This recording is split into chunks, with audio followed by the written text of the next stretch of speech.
think we're still a few short of quorum, so we're just going to give it another few minutes here as people are still joining.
We're almost there.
All right, we're at quorum.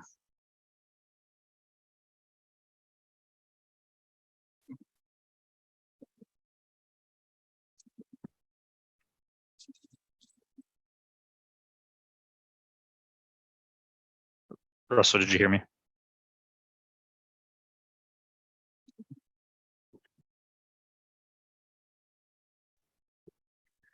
Okay, let's get started. So thanks everybody for coming to this month's Land Use Committee meeting of CB8. We have 3 items on the agenda.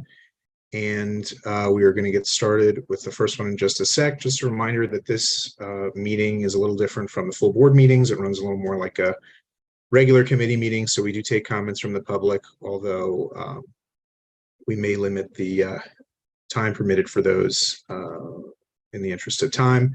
So with that, though, I will turn it over to the first applicant, Manhattan Schoolhouse, and have them present on their application, please. All right, our first applicant, Deepa and Eric.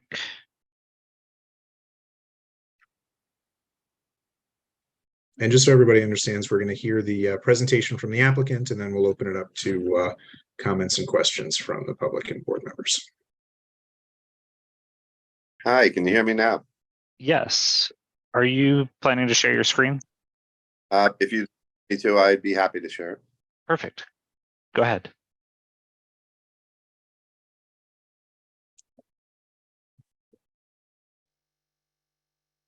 All right, so you should all be able to see the screen right now. Let's see if I can make it a little bit bigger.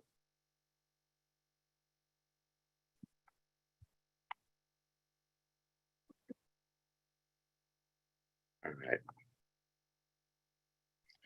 So thank you very much. My name is Eric Palatnik. I'll make a brief presentation and be happy to answer any questions you may have. I'm happy and pleased to also be joined by Deepti Jain. And Deepti is the operator of Manhattan Schoolhouse, and she's here to answer any questions along with me. We attended, I thought it was a committee meeting, but I guess I might have been mistaken with your board a couple of weeks ago, where we made a similar presentation, and there were some questions asked. So I'll be happy to integrate the answers to those questions into the presentation, and then we'll be happy to answer any questions when we get done. The application is an application pursuant to zoning resolution section 32-435C, which is in a section of the zoning resolution that requires in the C19 district in this neighborhood for an applicant, if they desire to have a use other than a retail use, to demonstrate to the city of New York that there is in fact an abundant supply of retail use in the area, and that the proposed elimination of the retail use would be suitable here. More specifically, we're required to have at least 50% of the frontage along 2nd Avenue utilized as retail space. We are requesting an application to maintain the existing condition at the premises, which is Manhattan Daycare at the first floor and partially at the cellar level.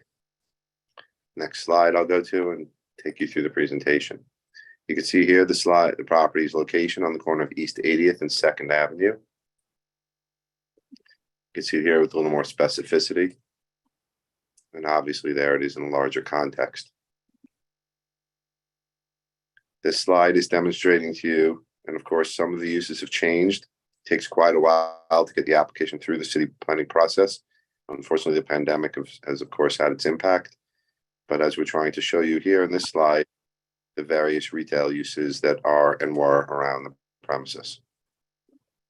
This is the zoning map showing the premises location. And again, more zoning showing you. This is a picture of the property. Property is located, as I mentioned a moment ago, at the corner of 1st Avenue and East 80th Street. The picture you're looking at, view 1 and view 2, give you a pretty good depiction of what it looks like right now at the premises. You'll notice there are frosted windows. That's to protect, of course, the privacy of the students that are behind the glass, but the windows are not frosted entirely. They're frosted 3/4 of the way up. So it's to enable light to come in and give some semblance of activity on the street. Additionally, those lights that you could see within the building from these pictures right here are on every night until at least 10 p.m. as a cleaning crew in the building. That was a discussion during the last meeting, was the lighting on the street. And there was a request to understand the closing of the business, if that would cause it to become darker on the street. So I'm explaining to you now that the lights are on until 10 in order just to address that issue. You can see the building here in view 5 at the top right corner of your screen. You can see the black door at the corner. That is the entrance to the daycare facility. On the far left, there's an emergency exit from the daycare facility. Next slide, I'll take you through a little bit, go past the pictures. This is the residential entrance to the building. Beckford Towers is a residential building. This plan, I'm going to make this a little bit smaller so you can see the whole thing. This plan gives you a good example of the first floor. It's proposed to be able to accommodate 182 students, 32 infants, 30 toddlers, 36 twos, 44 3K, and 44K. And the K stands for Universal Pre-K. And there will be a Universal Pre-K program within the building, within the use. The red is, I'm showing you now, is the first floor. This is showing it to you here again. This is just the calling out. The blue is just calling out our specific area. The rest, the earlier one included the entire first floor. So there's a little more specificity for you. You can see here on the right side, bring it over. The right side of the screen shows you what the cellar level looks like. You have UPK, you have the corridors, and you have an elevator, and you have stairs and a food pantry. Just gives you a good example of what it looks like in elevation form from the street.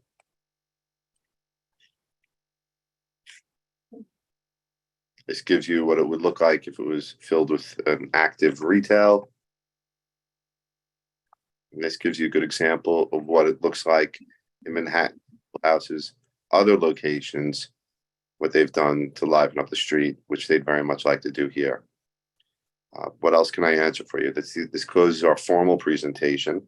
The answers, though, there was a question at your committee meeting, and the question at your committee meeting was, there were two questions. First question was related to the lighting, which hopefully I just addressed, but we'd be happy to talk about. And the second question, whether or not this request that we're making is made on behalf and sticks with the owner of the business or the property owner. And we've communicated with city planning and we've reviewed our files, and it will run with the land, the approval. So if you were to act on this approval, it would run with the land. It is not specific to this, to Deepti, who is on the phone with you right now to answer any questions, and she's the operator. I'd be happy to answer any questions, and Deepti is here, and she'd like to speak, I think, for a few minutes, if you'd be so kind as to let her say a few words. And we thank you very much for your time. Thank you. Great. Thank you. Thank you, Eric. Good evening, everyone. My name is Deepti Jain. I'm the owner of Manhattan Schoolhouse and also an Upper East Side resident. My partner, Kamala Faruqi, also an Upper East Side resident, and I established Manhattan Schoolhouse 10 years ago. When as working mothers, we observed the dire need for good childcare on the Upper East Side. Since then, we are proud to have established several Manhattan Schoolhouse sites on the Upper East Side that have elevated childcare in the neighborhood. We are both immigrants and women of color and have with love and heart built the Manhattan Schoolhouse community for over a decade. We pride ourselves on helping working families just like ourselves. We follow the Reggio Emilia philosophy for our curriculum, which is an innovative early childhood approach that puts the child in the center of learning, and supporting our staff, which is primarily of women and persons of color. Even though we are a small business, we offer rich benefits to our staff, such as 401k plans, healthcare, and support with their childcare needs. We saw this site at 1538 2nd Avenue for the first time in May 2021. The lease was signed in March 2022. It took almost a year to complete diligence on the site. We are regulated by 4 different agencies in New York City: Department of Buildings, Department of Health, Department of Education, and the FDNY. We have a checklist of safety elements that we have developed over the years that are compliant with all the agencies that we work with. We look at these safety elements very, very carefully before any site acquisition, including a physical visit from Department of Health pre-signing to ensure we would have a viable, safe location for the children. It is extremely challenging to find spaces that meet all of these safety criteria on the Upper East Side. The site at 1538 2nd Avenue met all of our safety criteria. This is our fourth location on the Upper East Side and our biggest investment of time, effort, energy, and money into the Upper East Side community. There is a dearth of childcare on the Upper East Side. It is in fact considered a childcare desert. We are one of the most respected providers in the area and have thoughtfully kept our tuition below the competitors of other private programs because we want our program to be as inclusive as possible. I want to briefly cover 3 follow-ups from the last meeting on May 23rd. First, there was the discussion on the landlord getting enriched with this approval. I wanted to clarify that Manhattan Schoolhouse has made a significant investment in the Upper East Side community with this site and took the entire space in good faith to meet a critical community need, to create a beautiful place for children and families, accommodating many from our wait list, as many as we could safely. The landlord in that sense has already been enriched. Whether we get this approval or not will not affect them for a decade to come. We have been part of this community for a decade already and expect to renew this 10-year lease for more decades to come. There is a critical need for childcare today. I would anticipate that will continue to grow as more and more working families return to New York City offices and to live. Second, relative to lighting, Eric mentioned that as well. I just wanted to add something in the context of public safety. I'm able to confirm that our staff has the lights on till 10 p.m., which illuminates the sidewalk. In addition to that, there are lights on the building itself, which also illuminate the sidewalk. The third point I wanted to follow up on was the infant toddler program. As I mentioned the last time, we were one of the first private providers to embrace pre-K for all on the Upper East Side. Today, infant and toddler programs are need-based and not for all. We regularly approach the DOE to assign some of those seats to us. In addition, we welcome the opportunity to work with this board to advocate for infant for all and toddler for all programs. Just like we embraced 3K, 4K for all, we will embrace such programs. My partner and I, again, both Upper East Side residents, as I mentioned before, would always vote for more providers in the area that help working families like ourselves, children, and jobs for women and persons of color. In addition to ensuring we don't have empty retail spaces in the neighborhood, which is a prevailing issue. In closing, our program is meeting an identified top priority of this board, which is education, 3K and 4K programs. I thank you for your time, attention, and your support today. Thank you. Thank you very much. So just to clarify, so the meeting that you guys presented at previously was a zoning and development committee meeting. This meeting, we call it the land use committee, but it's a committee of the full board. So we are, even though it's not technically a full board meeting, this is, we'll pass a resolution that's on behalf of the board, and this is your last stop in the process with us. So one question that I have before we get to the other raised hands here is you mentioned that the change runs with the land. And so my question is, what other uses besides childcare would potentially be permitted in the space under the change that you're talking about? Nothing. It's specific to the childcare. The application is specific to the use, and the use is detailed in the application, and it's giving permission for a childcare, for daycare. Excellent. But my understanding, Eric, is it doesn't preclude for other uses, right? I mean, 10 years down the road, who knows where the world's going to be? If the landlord was to choose to, bring another business there, they could do that. It could be, but it would be up to the discretion of city planning to determine if it's within the substantial compliance. The application materials that we have provided and the plans that we provide that city planning is going to mark as approved are going to reflect this use and this layout. Okay. Thank you. All right. I see we have a question or comment from the public, so we'll go to Dan Davison first. And I'll just let everybody know, if you'd like to participate and raise and make a question or make a comment, use the raise hand feature found under the icons menu. And if you can't find it there, please go to the participant section where you'll find it. And one last comment for me is that, as at all meetings, I always ask folks to be concise to the extent that they can. I think the most persuasive comments are often the ones that get straight to the point. But with that, take it away, Dan. Thank you. I'm Dan Davison. I'm a resident of the Upper East Side as well, and I'm delighted to speak on behalf and support of Manhattan Schoolhouse. It's an important part of our community, as Deepti mentioned. There is a critical shortage, and they have been a great asset to the community over the last 10 years. I think what's important to say is that childcare helps support families and thriving community on the Upper East Side, keeping it vibrant. It supports our home and property values. And the whole idea around retail, I mean, retail, as everybody knows, is moving to more and more online presence and not, as important in stores. If you look around, I think what you see, and if you have the chance to go walk by Manhattan Schoolhouse, I recommend it. It's a beautiful property. It looks much better than most of the retail stores in the area. And I would just highly recommend the approval of this property and the zoning. Thank you. Thank you.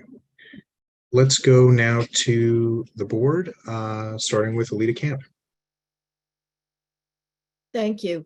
I support wholeheartedly the idea of preschool, pre-K education for all, but I don't approve this particular project because of the effect it has on the street. I'm co-chair of the Small Business Committee. I don't know what my co-chairs think or any of the committee members think, but there is a sore need for retail, despite what the previous speaker said.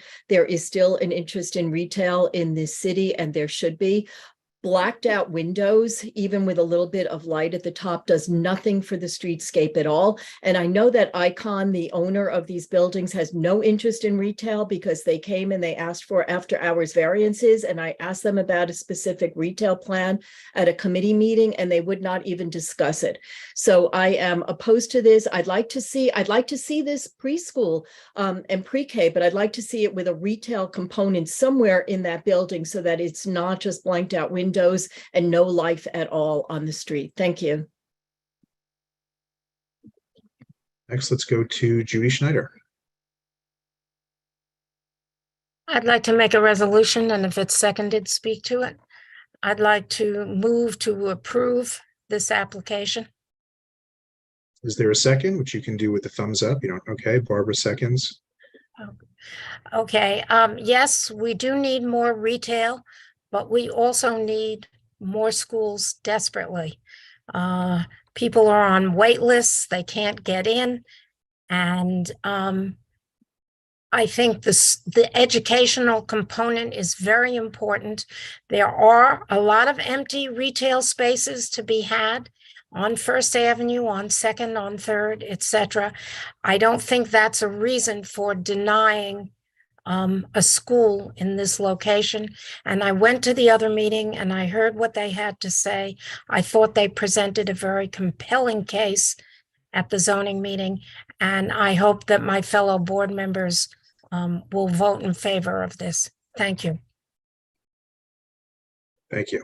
I see we have another member of the public, so we'll go to them. Julia Herrario. Hi, I am also an Upper East Side resident, parent and educator, and I just want to echo what Deepa said, is that we are really in a daycare desert.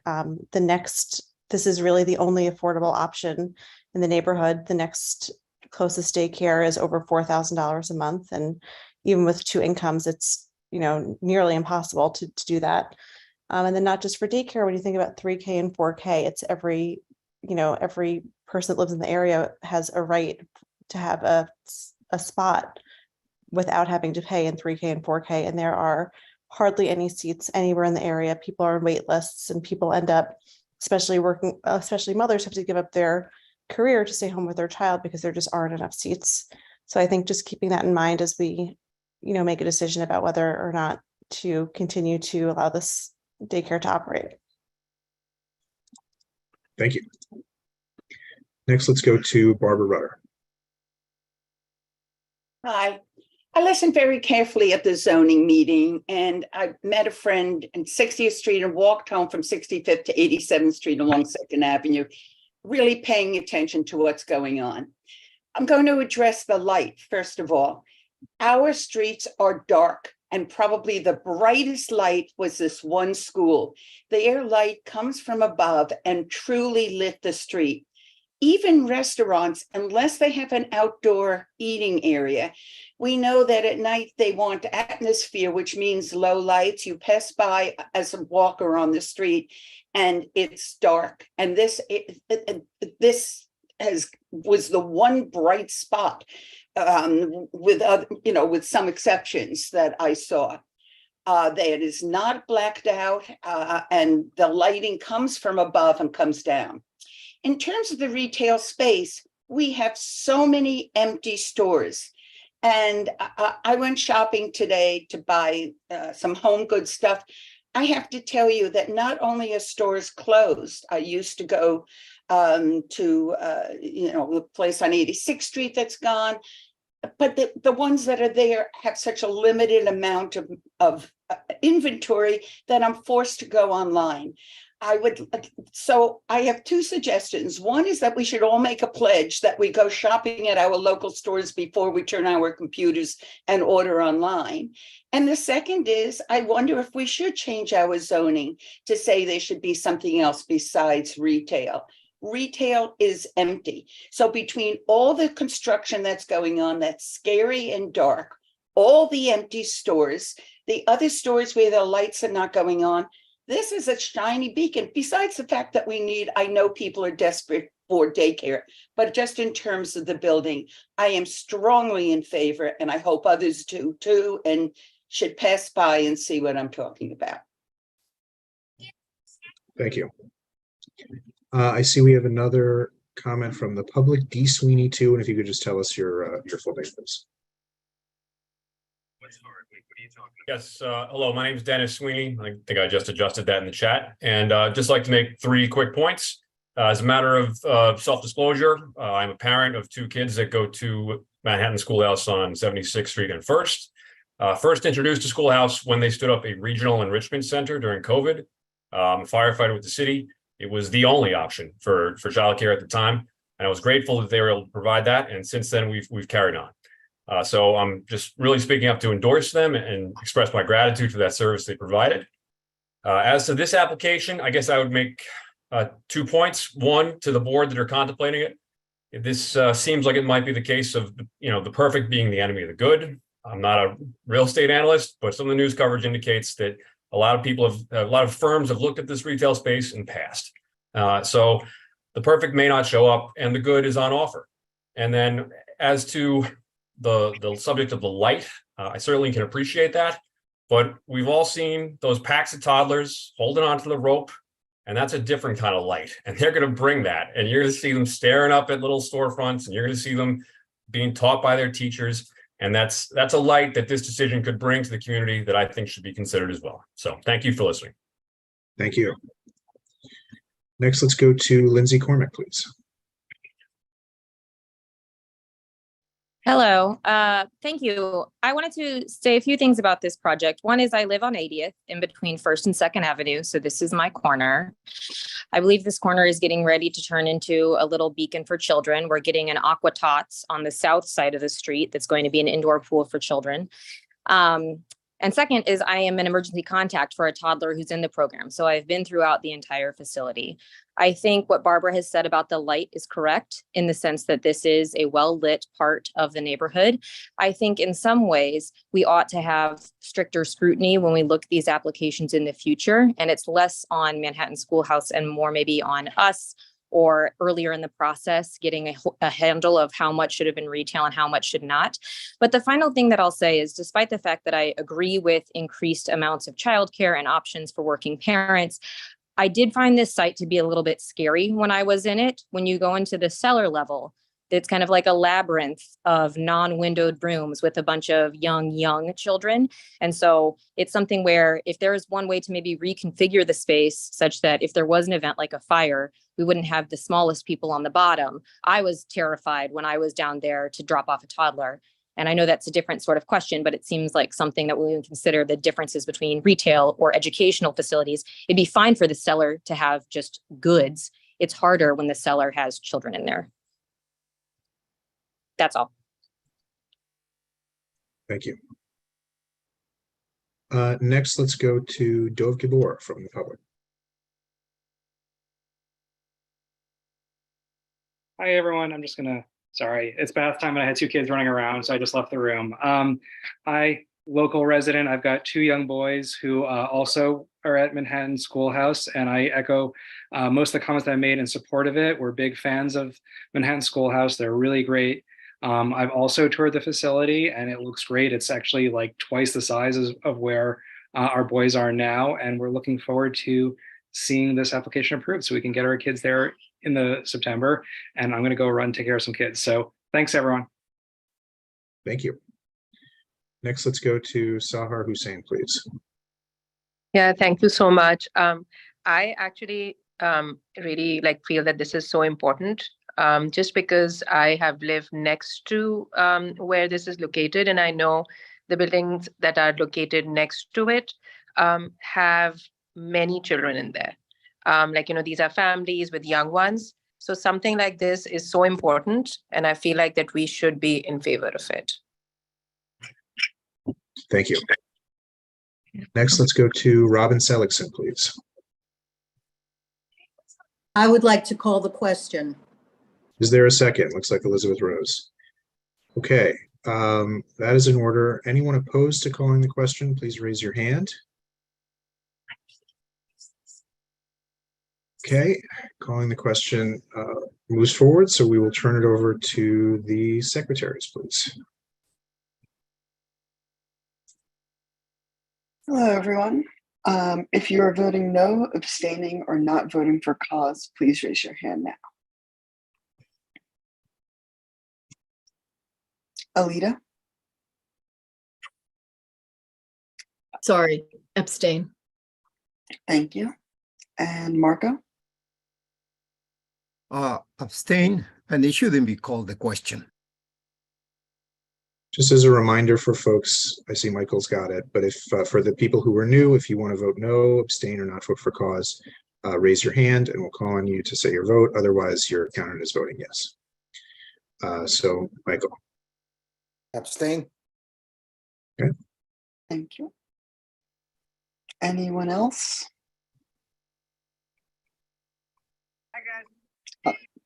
All right. If there are no other votes, this resolution passes. Great. Thank you. Thank you very much, Eric and Deepa. Thank you very much. I appreciate everybody's support. Thank you so much. Bye-bye. You got it. Good luck. Thank you. All right, let's move to the next item, which is 115 East 69th Street. So let's unmute them to present the application. Hi, everyone. Good evening. Can everybody hear me? Yes. Okay, great. I'm going to share my screen. Just bear with me a second.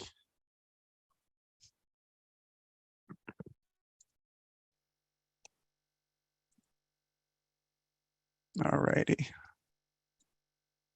Can everyone see what I'm sharing? Yes. Okay, great. So hello, everyone. My name is Robert Huberman. I'm from Herrick Feinstein. I'm a zoning and land use attorney for the property here, which is 115 East 69th Street on the Upper East Side, not too far from where I live. The building, which you see here outlined in blue, is a 5-story and penthouse building located in a residence district. The cellar, first and second floors of the building are currently used as commercial offices. And specifically, they're being used pursuant to a use variance from the Board of Standards and Appeals. The variance was granted all the way back in 1959. So it's been in existence for a very long time. The third, fourth, fifth, and penthouse floors of the building up here are used by a nonprofit organization, also used for office use, but that's not the subject of this application. So the reason I'm here is we're requesting a 10-year extension of term for the use variance. Nothing is changing in the building, nothing in the exterior, nothing in the interior. The reason we're here is the zoning resolution and the BSA require that we renew the variance once every 10 years. So our 10 years is up, and that's why we're here. So just to orient everyone, the property, it's a mid-block property outlined in red here. It's on East 69th Street between Lexington Avenue and Park Avenue. It's located in an R8B residence district, which permits generally residence uses and community facility uses. The property has been in a residence district even prior to the 1961 zoning resolution, which is the current version of the zoning resolution. And that's why a variance was needed back in 1959. Offices aren't allowed as of right in residence districts, so they obtained a use variance for office. Moving on. So there are just a few notable dates I wanted to point out to you guys, just so you could follow the chronology. As I said, in 1959, the BSA approved a use variance for the second floor of the building. And at that time, it was for a 15-year term. 20 years later, they amended that variance to allow offices on the second and the first floor of the building. So they extended it to the bottom floor. And then in 1984, they extended it even further to allow offices in the cellar floor of the building. And just an interesting fact there is in 1984, the user of the office space was Jim Henson and his company. So I guess there were Muppets in there or something doing office work. And then fast forward, 2012 was the last time this was renewed. In 2012, the BSA extended the term of the variance for another 10 years. It expired in January of last year. So they're applying to retroactively extend for another 10 years. So the 10 years, if this were approved, would actually be until January 26th of 2032. So that's pretty much it. In terms of process and where we are in the process, the Board of Standards and Appeals has calendared this for July 24th or July 25th. The date hasn't been picked yet, but basically for the end of next month, where they'll have a public hearing on this. And that's pretty much it. Happy to take any questions. What's in the offices now? So it's a family office, as I understand it. And I believe they actually are related to the nonprofit above. They just have a nonprofit use above, but that's it. They've been in the space for about 30 years or so, and they're just trying to renew this for another 10-year term. Thank you. Yep. All right. I see we no hands from the public, so we will go to the board and Michelle Birnbaum. I'll just remind the public, if you would like to participate, go to the reactions icon on your screen and press the raise hand button. To the extent that you could give us more information, I'm looking for information as to what those offices, what kind of business they're involved with. Anything that might deal traffic, either foot traffic or car traffic, anything that can tell me about the hours of usage during the day, at night, how many days a week. So what more can you tell us in greater detail, both about the nonprofit, although they're not involved in today's application, but Right. but the office in the basement and main floor is, and what can you tell us? Give us more detail, if you would. Sure. Yeah, there's not a tremendous amount of foot traffic. The site itself is pretty small. It's a 20 by 100 lot, and it doesn't even cover the entire lot, the property. So, the office spaces are pretty small. There are not a lot of people who operate here. I don't know the hours of operation, except for the fact that it's Monday through Friday, but I'm assuming it's, normal office hours of between 9 and 5 or 9 and 6 or so. So there aren't a lot of people in this building going in and out at all. I think it's a pretty small operation. But who hired you? To the extent, did they hire you? To that extent, you would know the nature of the business. Yeah, so go ahead. Sorry, yeah, so it's from what I understand, I don't know too much about the specifics of it, but it's a family office, and it's maintained by this one owner entity that I think helps them with investments in the city or something like that. So it's a group of families that's maintained by this one group, the owner who retained us, and this is just their offices that they work out of. Have there been renovations in the office? Not in some time. I think the last time they touched the space was about 20 years ago. So yeah, well, and nothing's.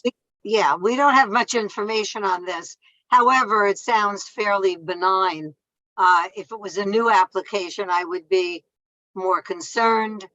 It's been benign. Do we know whether or not there's been any complaints about it from any of the neighbors? Not that I, DOB or anything like that? yeah, there are no complaints on DOB. There are no violations or anything like that. And from what I understand, they're very friendly with their neighbors. Is this also in the historic district? It is, yes. Mhm. Okay, thank you. Thank you. All right, next, let's go to Ed Hartzog, please. Thanks, Russell. I just want to make a motion, I guess, if anybody will second it, just make a motion to approve. And Let's see if there's a second, and then we'll have you speak to it. Okay. No one wants to second that? No, Marco seconded it. Great, Oh, you got Marco it. Go seconded on. it. Great. Yeah, so for those who are unfamiliar with the Latin res ipsa loquitur, I'll just say that, which means the thing speaks for itself. I will defer to the gentleman's presentation, and that's my substance for the motion. And thank you, and great seeing everybody tonight. Next, let's go to Judy Schneider.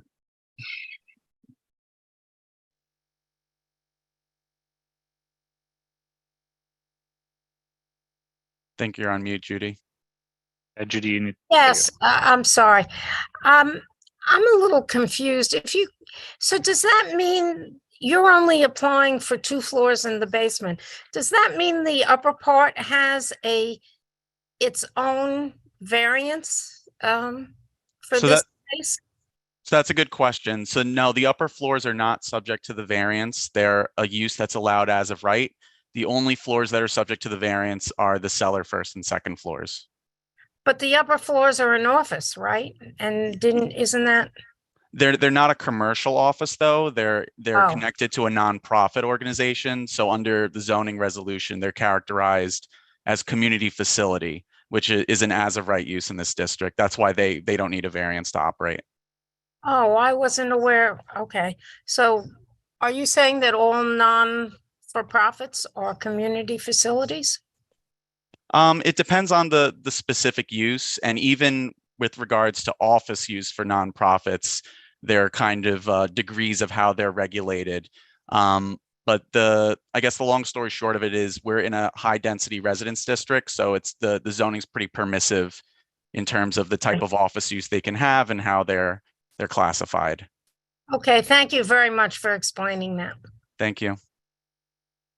Right, Elizabeth Rose. Thank you, Russell. I would like to respectfully disagree with this is a benign, it speaks for itself.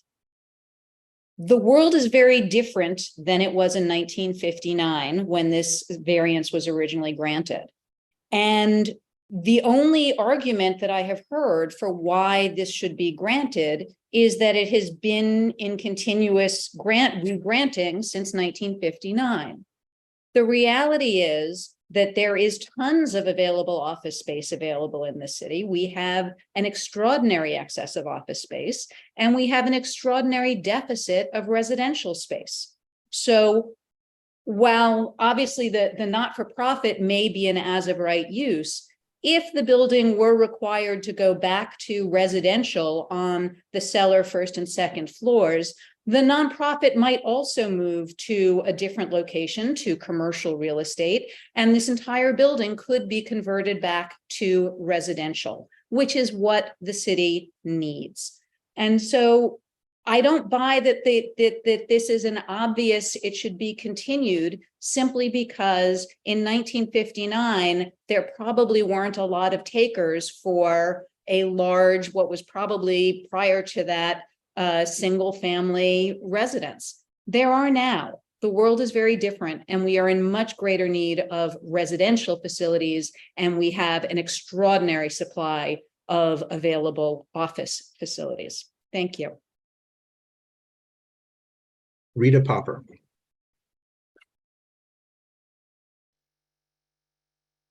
Call the question. Is there a second? Marco, or is that you? And Ed? Yes, okay. Anyone opposed to calling the question? All right, so let's go take the vote. Sandra, please. Thank you, Russell. Greetings all. Please raise your hand if you are voting no, abstaining, or not voting for cause. Elizabeth Rose, No.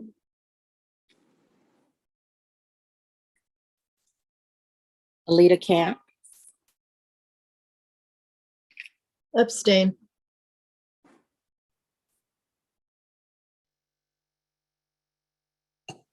Anderson Michael, excuse me. No. Thank you. Abraham, No.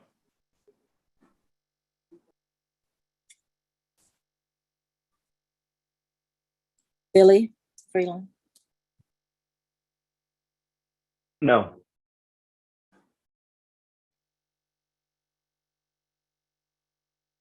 Sahar, No.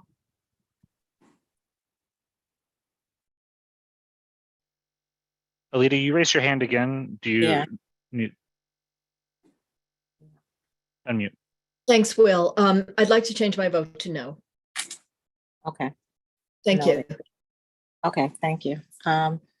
If that's it, this resolution passes with 6 noes. So, yeah, it passes. Great, thank you.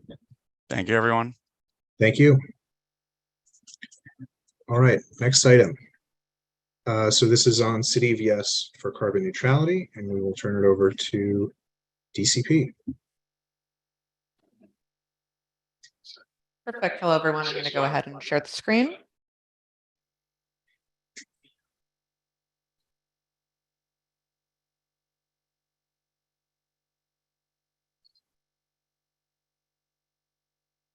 All right. Is everyone able to see that all right? Yep. Terrific. Good evening, and thanks for attending tonight. My name is Olivia Olmos. I'm the City Planning Liaison for Community Board 8. I'm joined tonight by Ozka, East Side Team Leader. And tonight we'll talk about City Planning's text amendment, City of Yes for carbon neutrality, an update to our existing zoning regulations to help meet the city's climate goals. And I'll provide an overview of the text amendment, but more detailed information on zoning text is available on DCP's website and also within our zoning application portal. And then we'll reserve some time at the end of the presentation to answer any questions you may have. So City of Yes for carbon neutrality is the first of 3 text amendments being developed by the Department of City Planning under Mayor Adams's City of Yes initiative. And there's 2 separate but not yet finalized text amendments, one being economic opportunity and the other is housing opportunity. And those will follow this proposal beginning the public engagement process later this summer. You can find additional information on our website. And the goal of carbon neutrality proposal is really to remove barriers created by zoning that are working against the city's effort to become more sustainable. And so carbon's the focus of tonight's conversation as we're currently facing climate emergency, largely fueled by global carbon dioxide emissions. And carbon dioxide makes up the vast majority of the US's greenhouse gas emissions. So that's 80% in 2019. And carbon dioxide generally comes from human activity, specifically the combustion of fossil fuels like diesel, gasoline, natural gas, home heating oil. But in 2016, the world community really joined together. They signed the Paris Agreement. And for those of you who are less familiar, that was a vision to curtail human greenhouse gas emissions to limit overall global warming by 2 degrees Celsius. So obviously to prevent further environmental damage associated with climate change. The city's been implementing a vision of the Paris Agreement through a number of initiatives, all with the goal of achieving carbon neutrality by reducing the city's emissions 80% by 2050. So the shorthand for that is 80 by 50.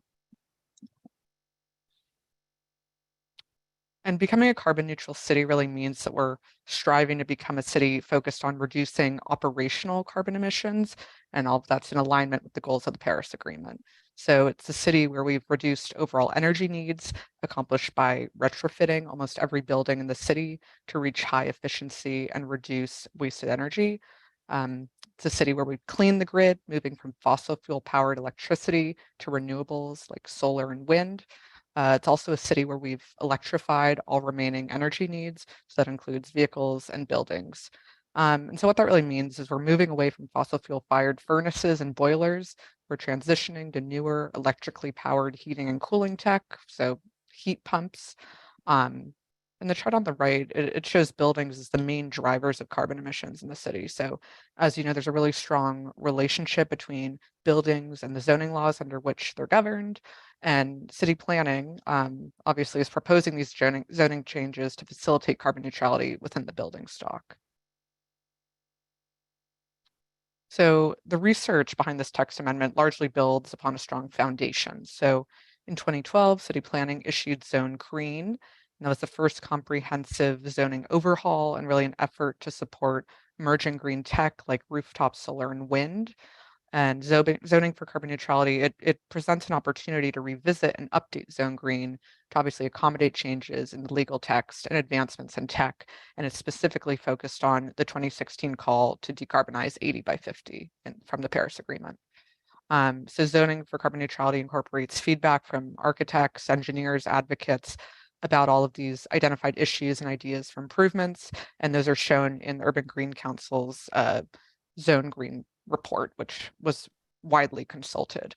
And the text amendment includes updated zoning text to reflect city level legislation. So the Climate Mobilization Act, Local Law 97, which for those of you who don't know, it's a fine imposed on large buildings who don't reduce carbon emissions.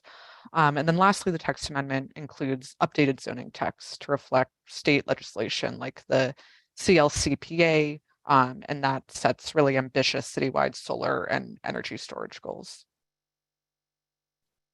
So since Mayor Adams's March announcement for City of Yes's vision, we've conducted extensive outreach with different practitioners and other subject matter experts. We've worked hard to share our research with the public during this process. So we held 4 public info sessions, and we've also convened with the Urban Green Council. So they're a recognized leader in New York City's climate work to engage in technical and policy review. So with the support of experts and nonprofit leaders and advocates, we've obviously identified a number of ways that zoning can support these decarbonization efforts. So now I'm going to dive into city planning's proposal. We've broken it down into 4 key goals. There's 17 specific zoning changes to achieve these goals. And I'll start by briefly going into reviewing the proposals. Then I'll go into a few in depth, and we'll return to the summary slide at the end so you have a visual. And as a reminder, y'all will have the opportunity to ask questions at the end of the presentation. Please hold those till we're through these first slides. And if there's any questions we're unable to answer tonight, we'll follow up after the meeting and we'll get back to you. So first we'll touch on the first goal of City of Yes, zoning for carbon neutrality's text amendment, and that's really focused on decarbonizing the city's energy grid.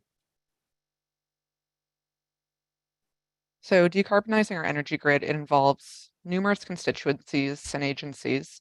By 2040, the New York State energy grid needs to become 100% renewably based. So the city's already set the goal of installing over 1,000 megawatts of rooftop solar by 2030. Right now, we're at around 300 to 400 megawatts. In the grid of the future, fossil power generation, along with the dirtiest plants that are kicked on during peak demand events, they'll give way to renewable sources. So we'll no longer have to fire up turbine capacity at fossil powered facilities during these peak demand events. We'll instead collect that energy at the point during which it's created and then store it for later use. And this drastic shift will allow our grid to really become more fluid, have distributed assets spread throughout the city's energy storage and generation network. So now I'm going to walk through 5 elements of our zoning proposal. They all support energy goals. And first, we're going to look at rooftop zoning allowances to ensure that there aren't limitations holding us back from these solar goals. And I'm going to go into a little bit more detail about the very first proposal here. So right now, zoning rules allow solar panels to be added to flat roofs above the zoning height limit up to 15 feet in CB8's largely R6 residential districts, as well as all commercial and manufacturing districts. So it's allowing a maximum of 25% roof coverage and requires a 6-foot setback from the edge of the building. But these restrictions are largely making solar infeasible in a lot of locations. And sometimes they're conflicting with FDNY's need for like 9 feet of headroom clearance when they're conducting work. So the proposal would really remove the 6-foot setback requirements and allow 100% rooftop solar coverage where possible. Okay, so skipping the first one, moving on to parking lots. We need to take a really similar approach for our city's 8,000 plus acres of open parking areas. And this proposal is really centered around ensuring that zoning is updated to always allow solar canopies over parking lots. And in terms of community solar, generating clean energy for utility customers within your neighborhood through the community solar program is considered a commercial use under zoning. So we need to recognize the potential of large residential campuses and hospitals, schools, and colleges in residential districts to participate in community solar. So basically, this proposal is centering around the idea that zoning needs to be updated to allow for the expansion of community solar. And fourth, we need to ensure that safe FDNY and DOB, Department of Buildings reviewed energy storage facilities are located where they're needed most. So energy storage isn't currently allowed in the residential districts where customers need access to clean and renewable energy.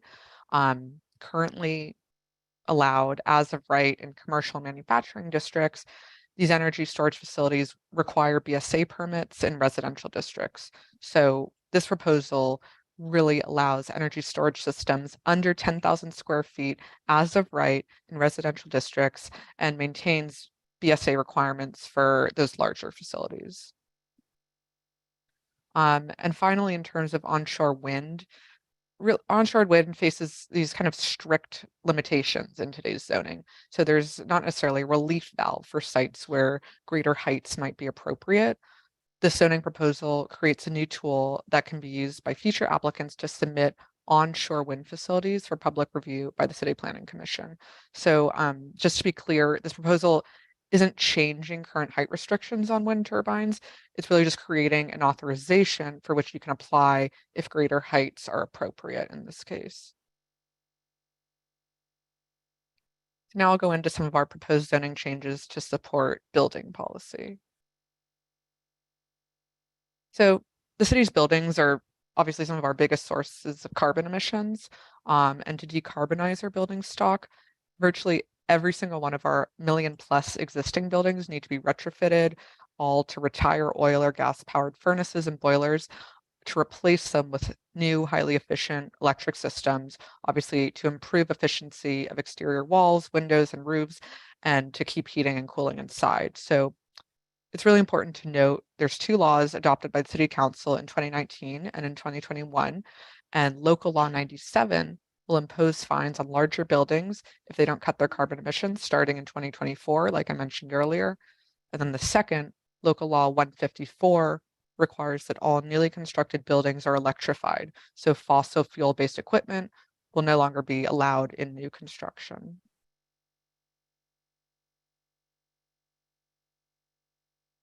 So within this context, zoning can help support building decarbonization in 3 ways. First, it can enable electrification retrofits. Zoning can accommodate the increasing need for outdoor equipment, such as heat pumps, which right now can't locate in building basements. And the proposal allows outdoor equipment to be located above the zoning height limit on building rooftops. So unlike traditional mechanical equipment, which right now locates in basements, electric systems often need to be outdoors. That's for the purpose of ventilation. And this proposal is allowing for greater flexibility for equipment by expanding allowances for rooftop mechanical equipment and energy infrastructure. So just to put a graphic to this, this proposal would allow 50% roof coverage up to a height of 15 feet. And within that area, 30% could rise above 15 feet to different heights, depending on the district, so between 25 to 55 feet. And this would really allow larger equipment to be permitted as densities increase.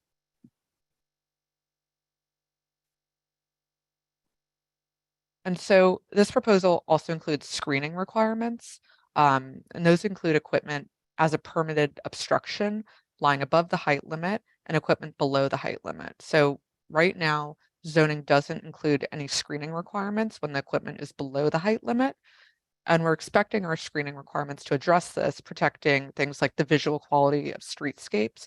But by eliminating zoning barriers for necessary equipment, this proposal, the sixth proposal, will give homeowners, architects, engineers much greater flexibility to navigate the best path forward towards electrification.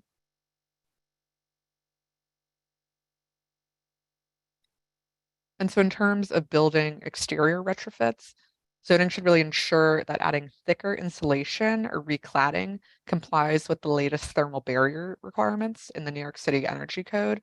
And our stance is that zoning shouldn't create obstacles that prevent future project undertakings.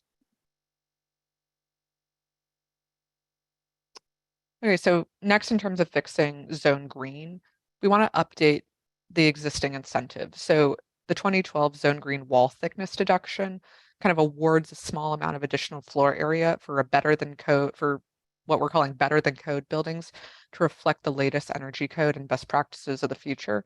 So basically what we're proposing is, instead of allowing the current up to 8-inch wall thickness that's prone to a variety of issues, we're proposing simplifying it to a flat 5% FAR exemption from the total FAR.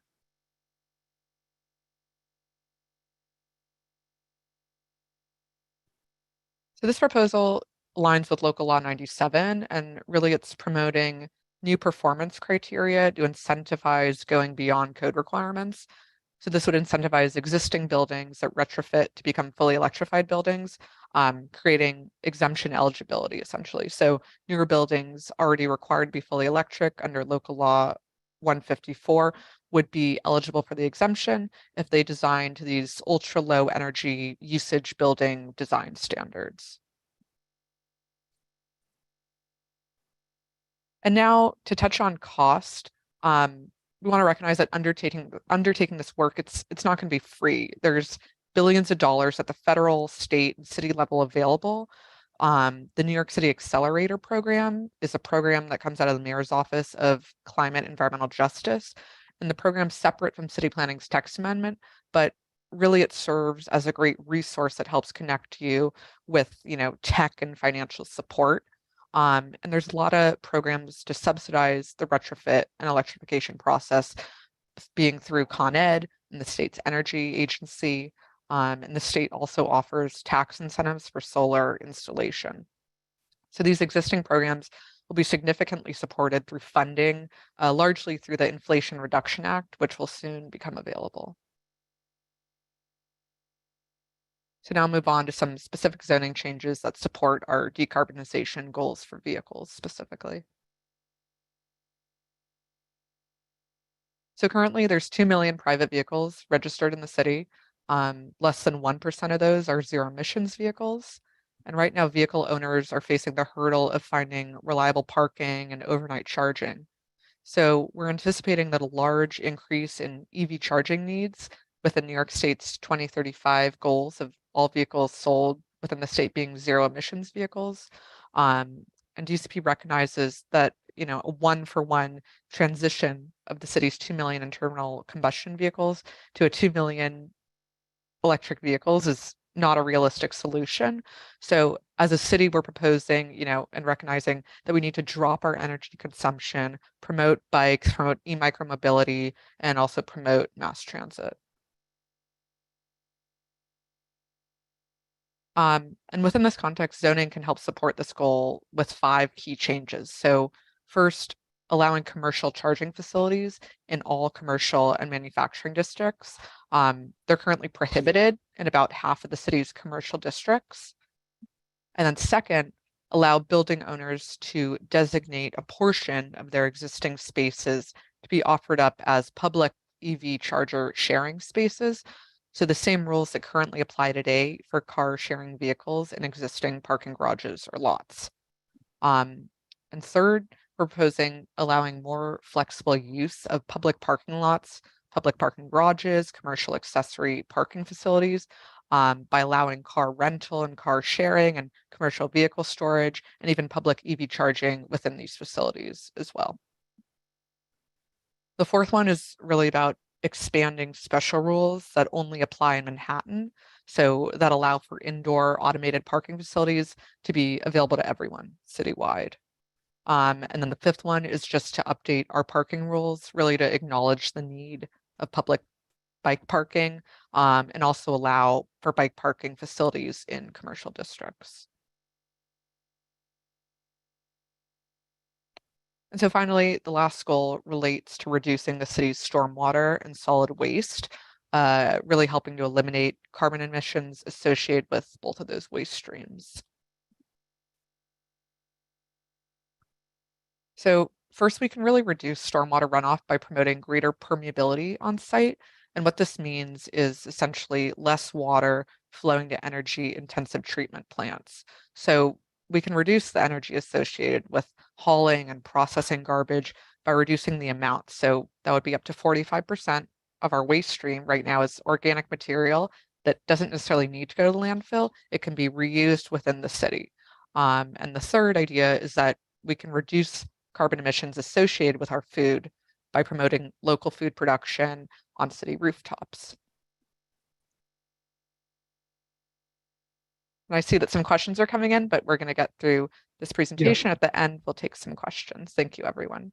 So really within this context, zoning can help contribute to an improved environment in 4 key ways that we have on the slide. So the first is through porous paving. So the 14th proposal really clarifies zoning's paving rules. That's to ensure that permeable paving, which allows water to infiltrate the soil right where it falls, is always allowed. The 15th proposal is updating our zoning street tree requirements to allow for new high performance street bed types. So those are things like connected tree beds and rain gardens.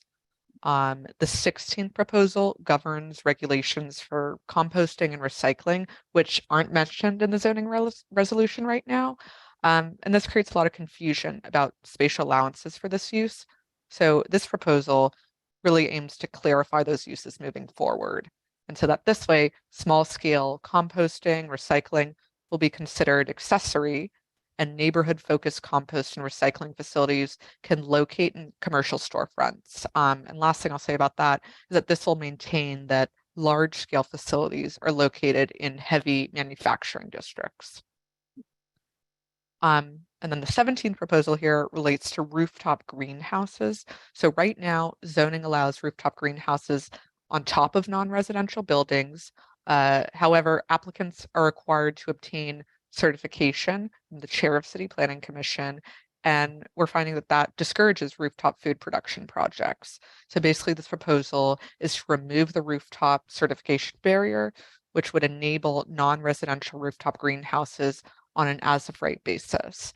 And the proposals will still be evaluated by Department of Buildings at the building permit stage, but our hope is that more buildings take advantage of this allowance to add rooftop greenhouses, and we hope that that increases local food production.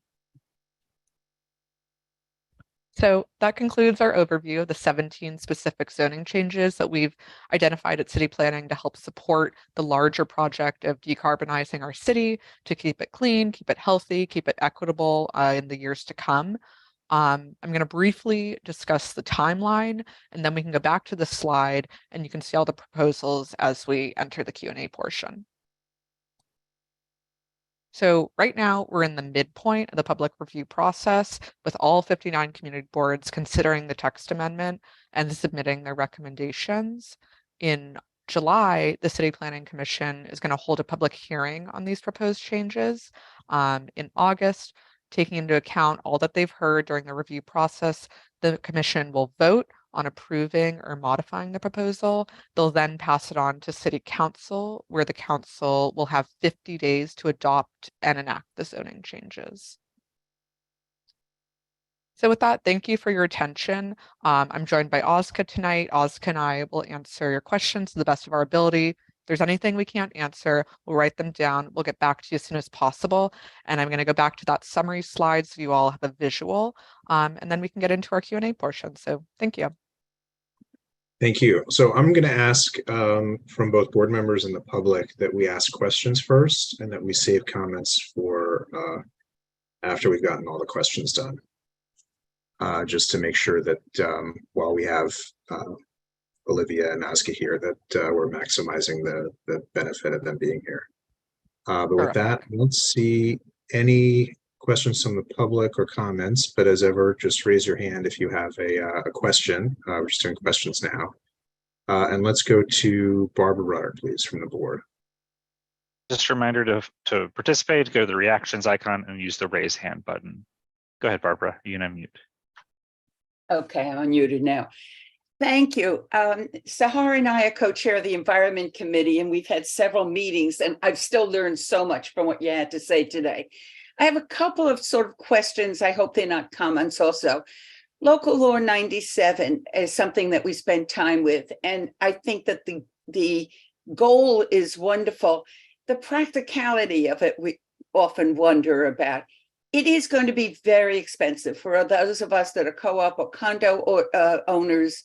I think are nervous about the accelerator program, if I understand, is there to handhold you about what to do, what they can do to make it better. But really, there's not that much right now that will have a real impact on cost. Do you agree? Do you think in the future it will be better? I will say we had one co-op board president getting a meeting to say it's cheaper to get the fines than it is to do the upgrades at this point. Any comment about, between you want to do good, but there's also the practicality part of the whole thing. That's one comment I have. Yeah, sure. Thanks, Barbara. And Ozka, feel free to add anything to this. So what I'll say about that, I mean, as you know, Barbara, there's programs at the city, state, and federal level. They're all in a collective effort to make these programs more cost effective to participate in. Our goal really is to maximize participation with these tools and available funding. And, city planning recognizes that zoning can't mandate these cost savings to renters, but we do hear those concerns. And I guess our hope would be that, folks reach out to electives, with requests of this nature. Okay. Am I right in thinking that Local Law 97 and the one for new buildings are the only ones required? The others are suggested. You're not required to have a green roof for older buildings. I don't mean new building, etc. Is that correct? This will be the only requirement that we will have. So these get fined. Yeah. So heavily fined. Yeah. Installing a green roof is an option for building owners. There's no mandates. Yeah. It's an option. The amount of coverage is an option. Even having a green roof is an option. I don't know if I missed it. We had a meeting with the passive building from Cornell Tech on Roosevelt Island. And they have a total passive building where they control the energy and so on really well. But even little things by using insulation and so on, are there programs to help and to encourage buildings such as mine, a 1970s building that's having a lot of problems, to make sure the insulation, the windows are good and things like that, rather than the whole thing of electrification, which will be a major deal for every apartment. Yeah, Ozka, do you want to jump in on that one? Yeah, I think that's sort of why we are making so many of these changes, because understanding and recognizing that Local Law 97 requires that your total energy emissions and it comes down to a certain degree. So they have different requirements for that, and not every building is suitable for people to do one or another, and needs flexibility to be able to accommodate these changes as is best needed for those buildings. So for example, like we, in this zoning, our efforts here has been to make sure, because this is a law that exists outside of zoning, our efforts have really been to make sure that zoning is not adding additional cost where somebody's trying to electrify or trying to, reclad or overclad their buildings or changing out their insulation and things like that. And then they run into issues of they've hit the wall thickness requirement and things, and then that's costing them even more money on top of existing, sort of restrictions. So we're removing as many of those kind of restrictions as possible to provide sort of the cost saving and implementation. It's not necessarily funding the actual project itself, but that's why we kind of are pointing to the New York City Accelerator, which is hoping to connect people to funding sources at the city, state level, and federal level. And with the federal,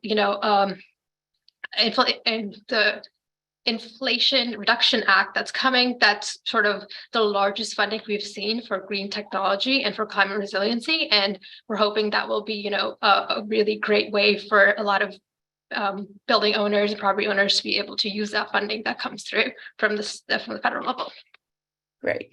And I just one other quick question. So the idea that we need to proceed ASAP with electrification, but we know that electrification, first of all, is not totally clean, and hopefully in the future. And by the way, on the 28th, Con Ed is coming to our the environment meeting to talk about their history and what they're doing in the past.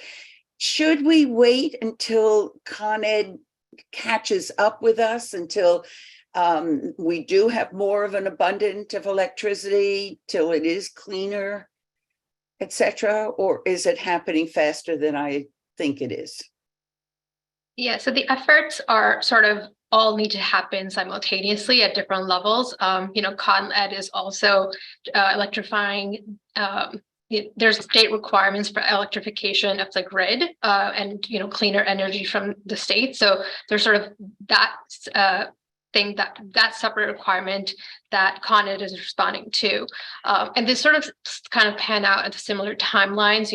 For example, local law is requiring or kind of certain level of electrification or certain level of cost carbon emission savings by 2040, which then gets kicked up to a higher level later on. So like building in that gradual increase of reaching our carbon emission goals of getting to a net zero city, but it can't all happen all at the same time. So all of these kind of start now, and then they will eventually get to a point where our grids are cleaner, our cities cleaner, but these are simultaneous efforts. Thank you. We certainly know from last week that we need to do something. Thank you. All right, next we're going to go to Marco. And again, just for asking everybody to stick to questions at this stage. You're unmuted, I think, Marco. Yeah, thank you, Russell. Well, I'm an expert in sustainability, and I would like to put my questions in context. Otherwise, I think it will look empty. And I'm going probably to take the same time as Barbara did, even less. Do you mind if I can start doing the context and they ask the question at the end, and I'm not going to speak? Yeah, just keep it as brief as you can. Thank you so much. This is a very complex proposal. I am going to comment only on buildings. The ultra-low energy buildings or passive buildings were developed in Germany about 25 years ago.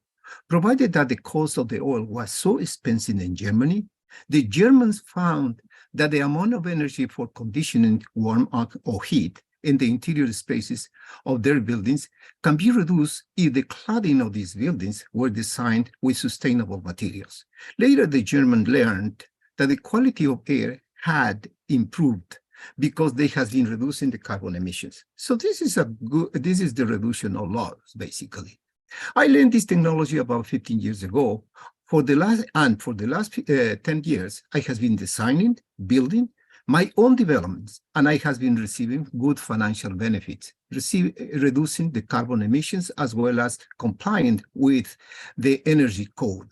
I can testify this is the right things to do. For instance, if a building burned 1,000 gallons of oil in a month, because not only has been designed with poor selection of unsustainable cladding materials, but also the construction system is built with the concept, let the building breathe or let the energy loose. Because they are required to comply with the energy code, we need zoning to help us to achieve it. Then, if a new building cladding, I'm going to finish very soon. Just the context that's needed for the question. I understand the idea. Then, if a new building cladding is built as per a new regulation, the consumption of energy can be reduced 80%, or the building can operate only with 20% of oil or 200 gallons of oil, reducing dramatically the load and carbon emissions. Now, the 20% of energy needed to operate a building can replace the organic fuels for electricity, even though electricity is more expensive than the oil or geothermal energy. So by 2050, we can eliminate the carbon emissions and comply with 2050 carbon neutral in the city. In new buildings, it will be easy to apply these new claddings, but an existing building would face some challenges and others not. My main concern is the aesthetic of this 100% solar panel on the roof. We need a better solar panel solutions. Having large number of buildings to install solar panel, it will create a multi-billion-dollar industry. Are we improving the Canadian economy or the Chinese economy and creating jobs in this country, or improving American economy in the industry of solar panel? That's one question. Are we going to comply with the Paris Agreement?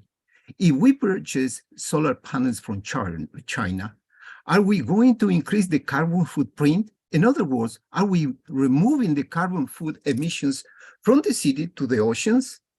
With respect to historical buildings, Wait, sorry. Why don't we get answers to those questions? Thank you. I have two more questions. Yes. Yeah. Okay. Thanks, Marco. I think we'll start out with this overreaching question of local jobs. We act as an environmental justice organization in Harlem. We recently spoke to them about some of the benefits of this proposal to communities who, Oscar, I think, since we're in the same room, if you mute, the sound quality will be better for everybody. We recently spoke to We Act in Harlem about the benefits of this proposal to communities who are facing different environmental justices in their neighborhood. We talked to their climate justice campaign manager, who was really excited about the idea that this proposal would open up the possibility of more solar and green tech in the city, because it meant a much larger increased demand for local green jobs. We Act has a cool program that actually is training and connecting local residents to these types of well-paying jobs in the green economy. And, there's expanding opportunities in that sense. So we're really excited on that front. But Oscar, feel free to chime in. But you're missing my point, because the solar panels are built in Canada or in China. Yeah, my point. Yeah, I think that's and that's a point well taken. I think with anything really, when you're trying to see sort of a product, any product within the supply chain and everything, like there's always carbon emissions. So even if it's you're using that technology to reach carbon neutrality, the product you're using to do that might not be a carbon neutral product, and we understand that. And our hope is also, though, that there'll be more manufacturing stateside of these technologies, of these solar panels. We can't really control where the supply is right now. We can't control where it's manufacturing right now, where it's cheaper to manufacture, and that's sort of on the private sector. So it's a point well taken, but it's not really something we can respond to in zoning. But you are in disagreement with the Paris Agreement that said that you have to reduce, not to relocate the carbon emissions from our city to the oceans. Yeah, understood. But like I said, it's not something we can respond to in a zoning, text amendment. That's really just about installation of these solar panels, not necessarily about where they're made. Thank you. And I think, yes, but you are city planning. You're planning everything. Thank you. With respect to the historical buildings, the existing solar panels would be an eyesore, especially on the roofs. However, there is some room available to improve the energy in historical districts. One of them is the misuse of non-traditional window frames, which is increasing the thermal breach. That could be one of the good solutions. On the rear yard, in the rear new recladding rear facades can be used more traditional materials such as wood and brick. But in the case, how are you going to do that? with new technology, with existing technology that you are proposing to fill it up with solar panels on the roof, or in order to catch more energy, you put like something like an elevate from the roof up, say 60 inches, something like that. That is going to look awful, terrible, especially in historical districts, not to mention in the rest of the city. So again, we are coming with, again, we need a good technology, and we have good institutions that can do and achieve these goals. MIT can do that. MIT, I think, is a good institution that they can work very well and invent better system to rather to use the technology from the countries that I mentioned. I think that is my goal. Yeah, absolutely. And for historic buildings and buildings, whether they're landmark or in the historic districts, the LPC review is not changed at all. So, you know, a historic building would have all of these options that we have currently to use, but they are still subject to LPC review for those things. And it's possible that solar is not a solution, but that's viable for, you know, some of these historic buildings, and they have to look to other options, which is really why we have included especially our exterior and interior retrofit options for electrification. So being able to have thicker walls and adding installation interior. So a lot of the times historic buildings, because of the historic you know, facade, can't really reclad that facade. They have to keep the facade, but they can add installation and create thicker walls so that they can conserve energy. So it's not the energy is not leaking out of a building and making them a tighter, you know, building in terms of whether it's, so there's no energy loss, whether it's through wind, whether it's to other things. So there's different options that currently exist. And, you know, the hope is that the technology keeps and continues to advance. And as you mentioned, that there are these different sort of technologies in solar and other things that are more feasible for historic buildings to be able to use. Oh, okay. And the last one is the rain garden, I'm sorry, prototypes. I think if you put that one, how are you going to resolve those trees? In winter times, you put a lot of salt on the street to liquid the snow. And that water, it will go inside of the planting. And then do you think it's going to survive the trees, the flowers, all this kind of stuff? I think it's going to kill. I mean, it's good intention, but I think you try to do something. Let her answer. She got it. Yes, thank you. Yeah, I mean, I'm not a landscape architect, so I'm not sure if I can answer that, but these are sort of alternatives that DOT has been also looking at. And so a lot of our the changes we've made in the street tree beds are something that's coming out of DOT. So I think that, you know, that's something they've considered, but if it's a point you would like to make, we would be to have it included in your comments. Thank you. All right, next let's go to Mrs. Brown, please. Thank you, Chair Squire. I want to thank you for the presentation. I found it very edifying. I'm going to be succinct as possible. Questions, please. Yes, thank you. What plans are made in terms of budgeting? How are we going to incentivize people to get on board? You said that you're going to have a public hearing. How are we going to educate the public? And you had mentioned, I believe, the FAR 5% exemption. Is it because it's going to be low energy? And how many EV charging stations do we have right now in the city and the state? Thank you. Okay, I can just ask a clarifying question. I'm not sure what you mean by how we can get the public on board, what you're referring to there. You said you were going to have a public hearing. And yes. So I was wondering, in terms of educating the public, letting them know why this is critical, to get them involved so that they can understand the proposal that you're offering, and so that it's explained to them in simple language so that everybody can understand. And when I speak of education, I usually speak of starting with the elementary school students so that they can become involved, so that they can understand why this is critical. Yeah. So for the public engagement, this is part of our engagement strategy. We're going to all 59 community boards across the city to educate them about, the proposal that you're seeing today.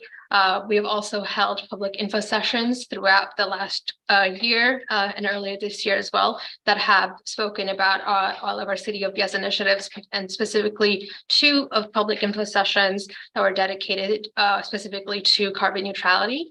And the public hearing is part of the process of any kind of sort of text amendment. The City Planning Commission always holds after referring an application like this, holds a public hearing, which is another opportunity for people to speak about the presentation or the proposal itself and opine on the proposal.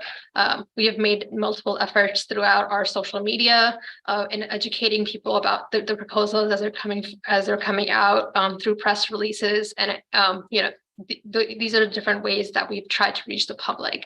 And we would love for all of you to also speak to your neighbors and kind of spread more information about this. All of this stuff can be found on our website, so sharing our website will be really helpful in that regard as well. So that's our sort of public outreach strategy. In terms of your other question, I'm not sure how many commercial or how many EV charging facilities we have in the city, so I can't really answer that, but we are hoping that this proposal would lead to more of them and encourage more electrification of our vehicle stock. And your third question, I can't recall what you asked, sorry. It was regarding the FAR 5. Oh, yes. Exemption. Yeah, so that is, so most of our proposal here that you see is related to just kind of getting zoning out of the way of a lot of the changes that need to be made. It's not really an incentive, it's more a facilitation of these changes, a facilitation of decarbonization. But we do have one incentive, which we are sort of updating in this, which is the Zone Greenish initiative.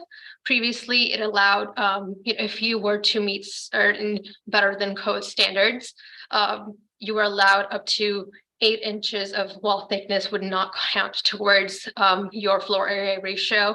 And so you could, that was meant to incentivize more energy efficient buildings. But given the changes in the laws and changes in just in general of the requirements for existing and newer buildings, whereas local law 154, any new building needs to be electrified from the get-go. So there's sort of no reason for anyone to go for this incentive. And a lot of the things that were part of that incentive initially are now just becoming the standard. So we've fixed that incentive to allow a 5% exemption from floor area ratio, and that 5% exemption is the incentive for both existing buildings. So previously, Zone Green did not have any incentive for existing buildings. In this case, existing buildings, if they were to go fully electric, could apply for the 5% floor area ratio exemption, and then newer buildings who are required to be fully electric anyways, can, if they were to meet more stringent requirements that are meant to be ultra efficient, can also apply for this incentive. So it's both for existing and new buildings. All right, thank you. And how feasible is it to have to create manufacturing of solar panels in this country, specifically New York State? What can we do? Can't speak to that. Sorry, not my I subject matter expert. I know, but maybe you might have an idea. We can talk about it later, but thank you so much. Thank you. Thank you. All right, let's go next to Alita Camp. Questions? Thank you. I do have a couple of questions. I think in your first point, you mentioned that there's a conflict with the fire department and their needs on the rooftop, but I didn't hear an answer to how you deal with that conflict, just that there is one, but it didn't seem to matter. Is there a way of dealing with that conflict? I also have a question about glass buildings. If there's an incentive to increase, not, I guess, the thickness of the walls or make it electrical, is there a disincentive in the sense of if the building is using a lot of electricity or power because it's glass, to take away some FAR from them so that they are more efficient? We've seen the Blood Center, 20 stories plus of an all glass building. And I have another question about. We'll take those two. We'll go back to you. Okay, thank you. Yeah, I'll jump in on this one, Oscar. So right now, zoning rules in terms of the FDNY restrictions, zoning currently allows solar panels to be added to flat roofs above the zoning height limit up to 15 feet. And, basically these restrictions make solar infeasible in a lot of locations. And when FDNY is conducting rooftop work, they need that 9 feet of headroom clearance. So right now that would raise up to 15 feet. And so they would have more space to conduct their work essentially. So if I understand correctly, then the fire department clearance requirement is considered and there's an allowance for that in your proposal. It's the reason for raising the solar panel so that the fire department can be underneath it on the roof. Okay, I missed that. Thank you. The glass buildings? Yeah, so while we have incentives for better than code buildings for with the zone green, the disincentive for any energy loss that might result from whether it's from glass or any other sources is really in the local law 97, which will be fining buildings, especially larger than 10,000 buildings, steep fines, and which will continue to increase over time as well. So the disincentive or sort of comes from the local law 97. Okay. So aside from the point that Barbara raised about the fines being less than the cost to retrofit, I have another question. On the Upper East Side, we're the densest community in the city, and we've seen rolling brownouts during the heat of the summer. How do you propose? And I know you said it takes some time, but for right now, with an increase in electrification and new buildings, and there's a lot of construction, how do we deal with what seems to be a lack of ability to provide sufficient electricity right now by Con Ed with what you're anticipating, even in the near future?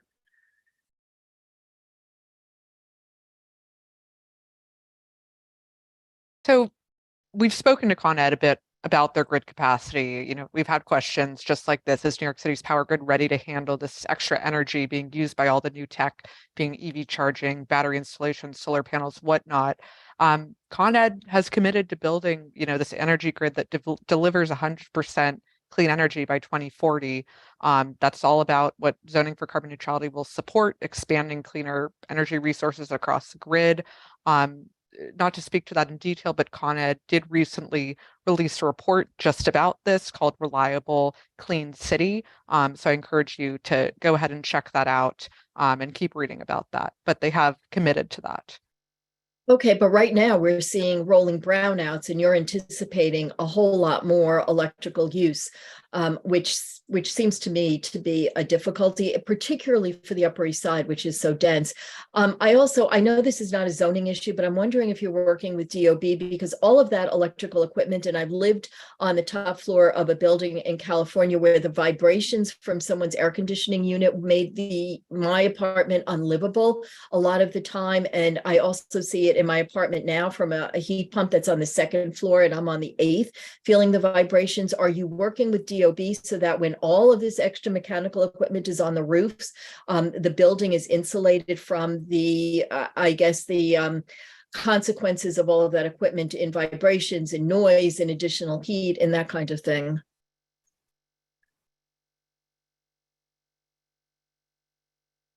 So we've worked, throughout our proposal, we have, GOB has been a partner in all of this, and we have been working with GOB to make sure that these things are actually feasible and can be implemented in our buildings. And even with things, for example, addition of the solar panels on rooftops, one of the reasons that we are allowing for, we're taking away that 6 feet setback is because allowing that solar panel to be installed on the load bearing part of the wall is going to be is more cost effective and is going to actually enable those things. So the structural aspect of it is also something that's considered, and the DOB review of any of these sort of installations does not go away, so they will that will continue as well. Okay, I just have one more question, which is, have you thought about increasing requirements for green space or parks or community gardens? Because if you're putting trees and vegetables up on the roof, having them at street level would contribute a lot to quality of life and air quality on the city streets. Yeah, I mean, that's something that we try to do wherever possible, like separate from this. We have, especially, in the city, our POPs program, which is another incentive for providing privately owned public spaces. And, the Parks Department is doing all this can in its ability to increase the availability of parks and within our existing, city-wide portfolio. And then DOT is also, incentivizing different sorts of tree beds and street tree requirements and things like that. So it's something that's always an important thing for us, and we're trying to keep working towards. Okay, thank you. Those POPs don't work. They're not green. They're just concrete, and they're not really any kind of green space or community garden. We're going to move to the. Thank you very much. Thank you. Next, let's go to Michelle Birnbaum, please. Questions. Thank you, Russell. So in the preparation of this report, which is based on certain premises, have you consulted with experts who are big proponents of clean fossil fuels? Have you gotten any input from anybody in that industry before you made the decision to base this whole program on electricity? Did you consult anybody like that? Yeah, absolutely. I mean, the short answer is yes. We have, we consulted multiple advocates, stakeholders that are working within this realm. These are a lot of the recommendations have come out of, sort of existing advocacy work that's been happening. The Green Urban Council being another sort of entity we consulted in putting together and fixing a lot of the things that were in our previous 2012 Green Zone, text amendment. Yeah, no, those are green zone and green advocates. I'm asking you if you consulted anybody from the fossil fuel industry. I'm not sure, sort of. Okay. All right. Just Fine. Because we're trying to go away from fossil fuel. I know you are, but that's a premise that you have come to, and you have consulted people that support that premise. So that to me is never a good way to do a study. So I'm asking if you consulted people that had an alternative point of view, but you're not sure about that. Go ahead. Sorry. Yeah, I mean, that's so the electrification of sort of everything we've talked about is an established premise that's, we understand that fossil fuel is the current standard, but based on a lot of research over the years, especially considering the Paris Agreement globally, everything, that sort of premise is changing, and the shift from fossil fuels to electrification is based on, multiple decades of research on what's the best way for us to reduce carbon emissions. And carbon is really one of the biggest parts of the greenhouse gas emissions, and carbon is created through fossil fuel burning and things. So no, I'm sorry to disagree with you, but the premise that you're stating is not necessarily fully there. But having said that, we have our points of view. Have you taken into consideration or consulted with the industry that is concerned about the mining of the minerals that are necessary for, for batteries, and they come from countries that are not necessarily friendly to us. Many of them employ child labor. It is very costly and not necessarily a good thing either on a human level or for our economy. Have you consulted with experts that have expert knowledge about what it takes to mine these minerals and what it takes to bring them to market, what effect it has on our economy and our way of life, and putting all of our eggs in the basket of regimes that are not necessarily friendly to us? That's one question.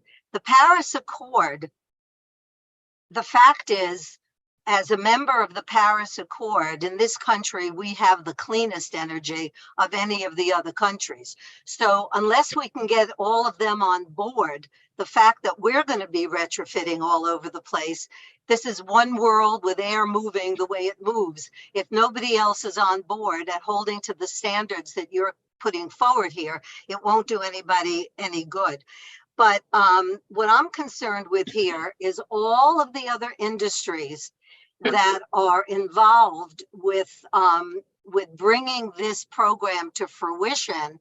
And it sounds to me, and let me put it this way, I'm not confident that you have done, I don't mean you, but that you haven't done all the research that's necessary that would bring you with more information about the concerns, the negatives, the impact on our economy and our way of life. Those are the questions I'm asking. If they consulted any experts on mineral mining, any experts on the economy, on how mining these minerals in countries where the regimes are not friendly to us, in our effect of our being members of the Paris Accord, but other members of the Paris Accord are not necessarily complying with these kinds of standards. Those are my questions. I want to know who else you consulted besides Okay, no, we got it. We got it. Right. Thank you for those questions and comments, and appreciate the different points of views across the related to Paris Agreement. But sort of at the end of the day, what we are facing right now is a climate emergency, and that is the sort of, we have to respond. We have to be proactive. We can't be waiting on others to be, kind of taking the lead. We understand we're part of the Paris Agreement, and the responsibility falls on everyone globally. And again, this particular zoning change is in response mostly to local law 97, which has already passed in 2019, and it's enabling a lot of the changes that have already been approved in local law 97. And if you'll, I'm also going to respond because the sort of so-called clean versions of fossil fuels still emit greenhouse gases. That's the fact, and certainly more than green alternatives. In terms of where materials are coming from, I think if you compare it to where fossil fuels and oil comes from, it just doesn't seem to me that that's really a viable objection. And then the last point is just that the whole point of the Paris Accord is it was getting all of the countries who signed it together to agree to reduce emissions. So it's not a situation where the United States unilaterally is doing it. And the whole point of the Accord and what made it a landmark agreement was it got agreement from many, substantially all the countries in the world to agree to make those reductions for precisely the reason that you mentioned, Michelle, that it would be fair if only one person is doing it or some are. So that was the whole purpose of the Accord and what it achieved. Let's go next to Peggy Price. Questions? Hi, thanks very much for this report. My question is, given the spate of very tall buildings springing up in New York City, even if they aim to be energy efficient, still contribute to an increase in the city's carbon footprint, is the city willing to cap the height of buildings in the interest of reducing pollution? I didn't see that point covered in your report. I was wondering if you would address that, please. Yeah, thank you for that question. I think it's sort of that comes to the point of there's multiple sort of contributors to these things. You know, for example, one way to yes, you know, construction comes with a sort of its own carbon footprint, and it comes with its own sort of you know, pros and cons. But one of the pros of having density where it makes sense is that with density, you're actually able to use mass transit. You're able to use, you know, cleaner sources, cleaner ways of getting around. You're able to, you know, you kind of minimize individual footprints by being able to, you know, live as we do, and New York City being what it is, that's sort of one of our things. So, you know, this doesn't really consider or you know, enable necessarily changing any of our current regulations around density.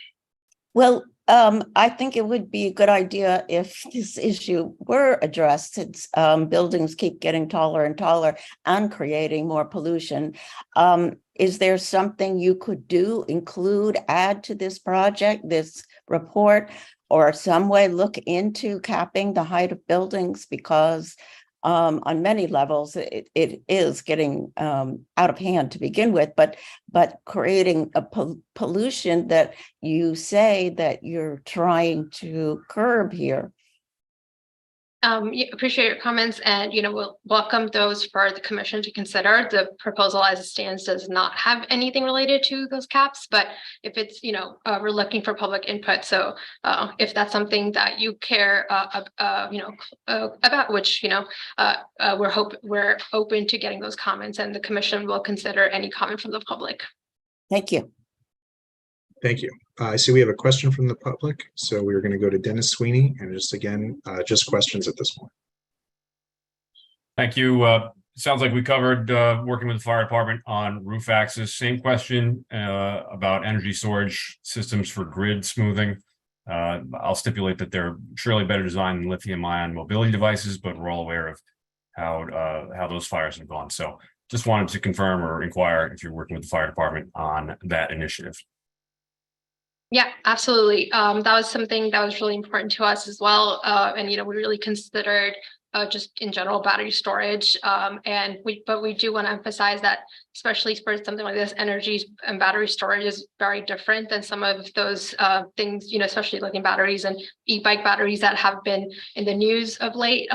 These are heavily regulated at the federal level, state level, and you know, the fire department is involved in, you know, spending on the size of the installation. DOB, you know, has as well, you know, is involved with the review process of them. They have very stringent standards for and protocols for safety, you know, whether it's shutting off automatically, you know, or you know, they're also monitored throughout when they're used. So if there's a need, they send alerts back to the company that, you know, is responsible for monitoring them. And in that regard, they are you know, reviewed by FDNY, DOB, and are safe.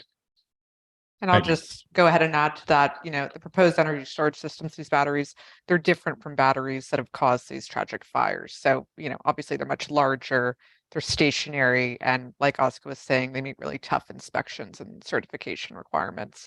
And they're also not the types of batteries that are going through, you know, these daily wear and tear of constant use, often being charged in incompatible outlets. Thank you. Thank you. Next, let's go to Judy Schneider. Questions? Yeah, I think I didn't hear the presentation properly. So my question is, you mentioned something about zoning and garages.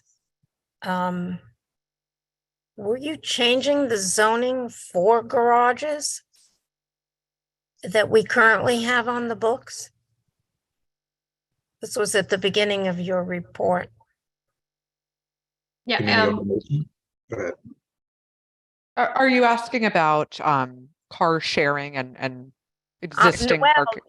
No, I have one issue that I'm a one issue person, that we should be having more space for cars and garages. They build big buildings, and we all know people buying those buildings are going to have cars, and there isn't enough car space. The zoning needs to change in that respect. So I was just wondering if any of this allowed for more parking. Indoor parking, yes, in garages, or roof parking, however, off the street parking. I mean, one of the proposals is to, it sounds to me, and correct me if I'm misunderstanding this, to allow more automated parking garages in more places, because currently there are zoning restrictions on those. So in other words, we would get more parking garages?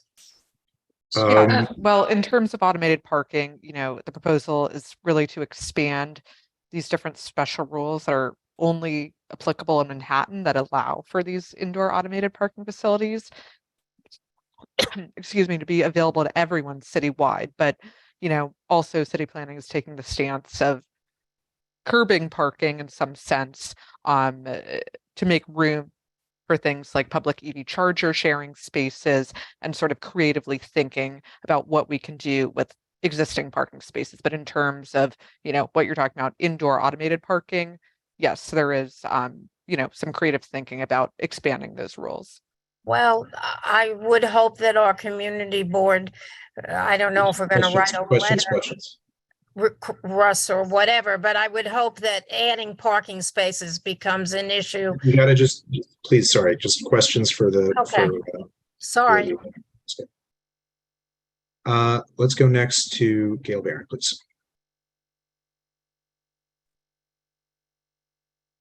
Thank you so much for your presentation. I have a few questions. The first is, I'm following up with what Alita mentioned regarding the rolling brownouts, and I'm pleased that Con Ed by 2040 will have a much more substantial electrical grid. My question is, that's almost 20 years from now. What is the timeline? What are the expectations of Con Ed's proposal to upgrade? What's going to happen, for example, in the next 5 years, particularly as we have more electrification across the entire city? What is it that we're going to see before 2040? Yeah, that's I think a good point in terms of like what can we do immediately. Obviously, all these things take time, and Con Ed has definitely, you know, committed to making the upgrades that are necessary and putting the investment that's needed to make these things and our, you know, a grid electrified. But additionally, one of the things that I can speak to within our proposal is that we are allowing, for example, for you know, community solar, which is a way for communities to you know, generate solar energy and create microgrids. That can be something that you know, neighborhoods can share their own grid, and they don't have to depend on Con Ed as much for all their electricity needs. So, you know, and that's something that we see as the grid of the future, is a grid that is you know, spreading out the resources, and it's not something that's all depending on just one source of energy, and it's enabling these multiple sources of energy as well throughout our neighborhoods. And would those microgrids have significant funding available? Because communities will not necessarily have the financing to be able to undertake those types of challenges. Yeah, so there are tax incentives and things at the state level as well. So I know we spoke to this earlier, but the New York City Accelerator is a good source to get in contact with and find out about all the availability of different funding and sources like that. Okay, another question I have has to do with rooftop solar. You said we have 1 million plus business buildings, in the city. What percentage of those buildings do you anticipate will move forward with putting solar panels on their roofs? What do you need for this to work for more energy storage, for the Con Ed grid to actually be viable by 2040? Yeah, I mean, it's hard to answer how many of those buildings are actually going to be able to do solar, like, because that comes down to personal choice, that comes down to affordability. What we're doing here is removing any sort of impediments that exist currently. So, for example, allowing solar 100% of the rooftop is one of those ways. Will every single building that decides to do solar use 100% of the rooftop for this? Not necessarily, you know, in some buildings, maybe they only get the feasible area where solar will actually work and actually, you know, the sun hits where it needs to, and like all those kind of requirements come up, might be less than 100%, might be all those things. So it's like we're adding and allowing for flexibility throughout our building stock, throughout our rooftops, but it's hard to say at the end of the day how many of those things will happen. Well, you know, I certainly understand that, but playing a premise, let's say that the majority of buildings go, it's too expensive, we've got a planted rooftop garden, we don't want solar panels. Can the new grid, as proposed by Con Ed, create enough energy to be able to handle all this electrification as proposed currently and going down the road? So the New York State is shifting to cleaner energy sources and electrification as well. So, you know, it's coming at the state level as well. So switching to more hydroelectric, switching to adding additional offshore wind, for example, and other sources of energy. So it is looking to electrify the grid beyond just the individual level of, like, you know, buildings and things. So it's not something that's sort of just that, you know, electrification depends solely on all the buildings being able to do this. It's more of an add-on of like enabling those buildings to contribute to the grid as well.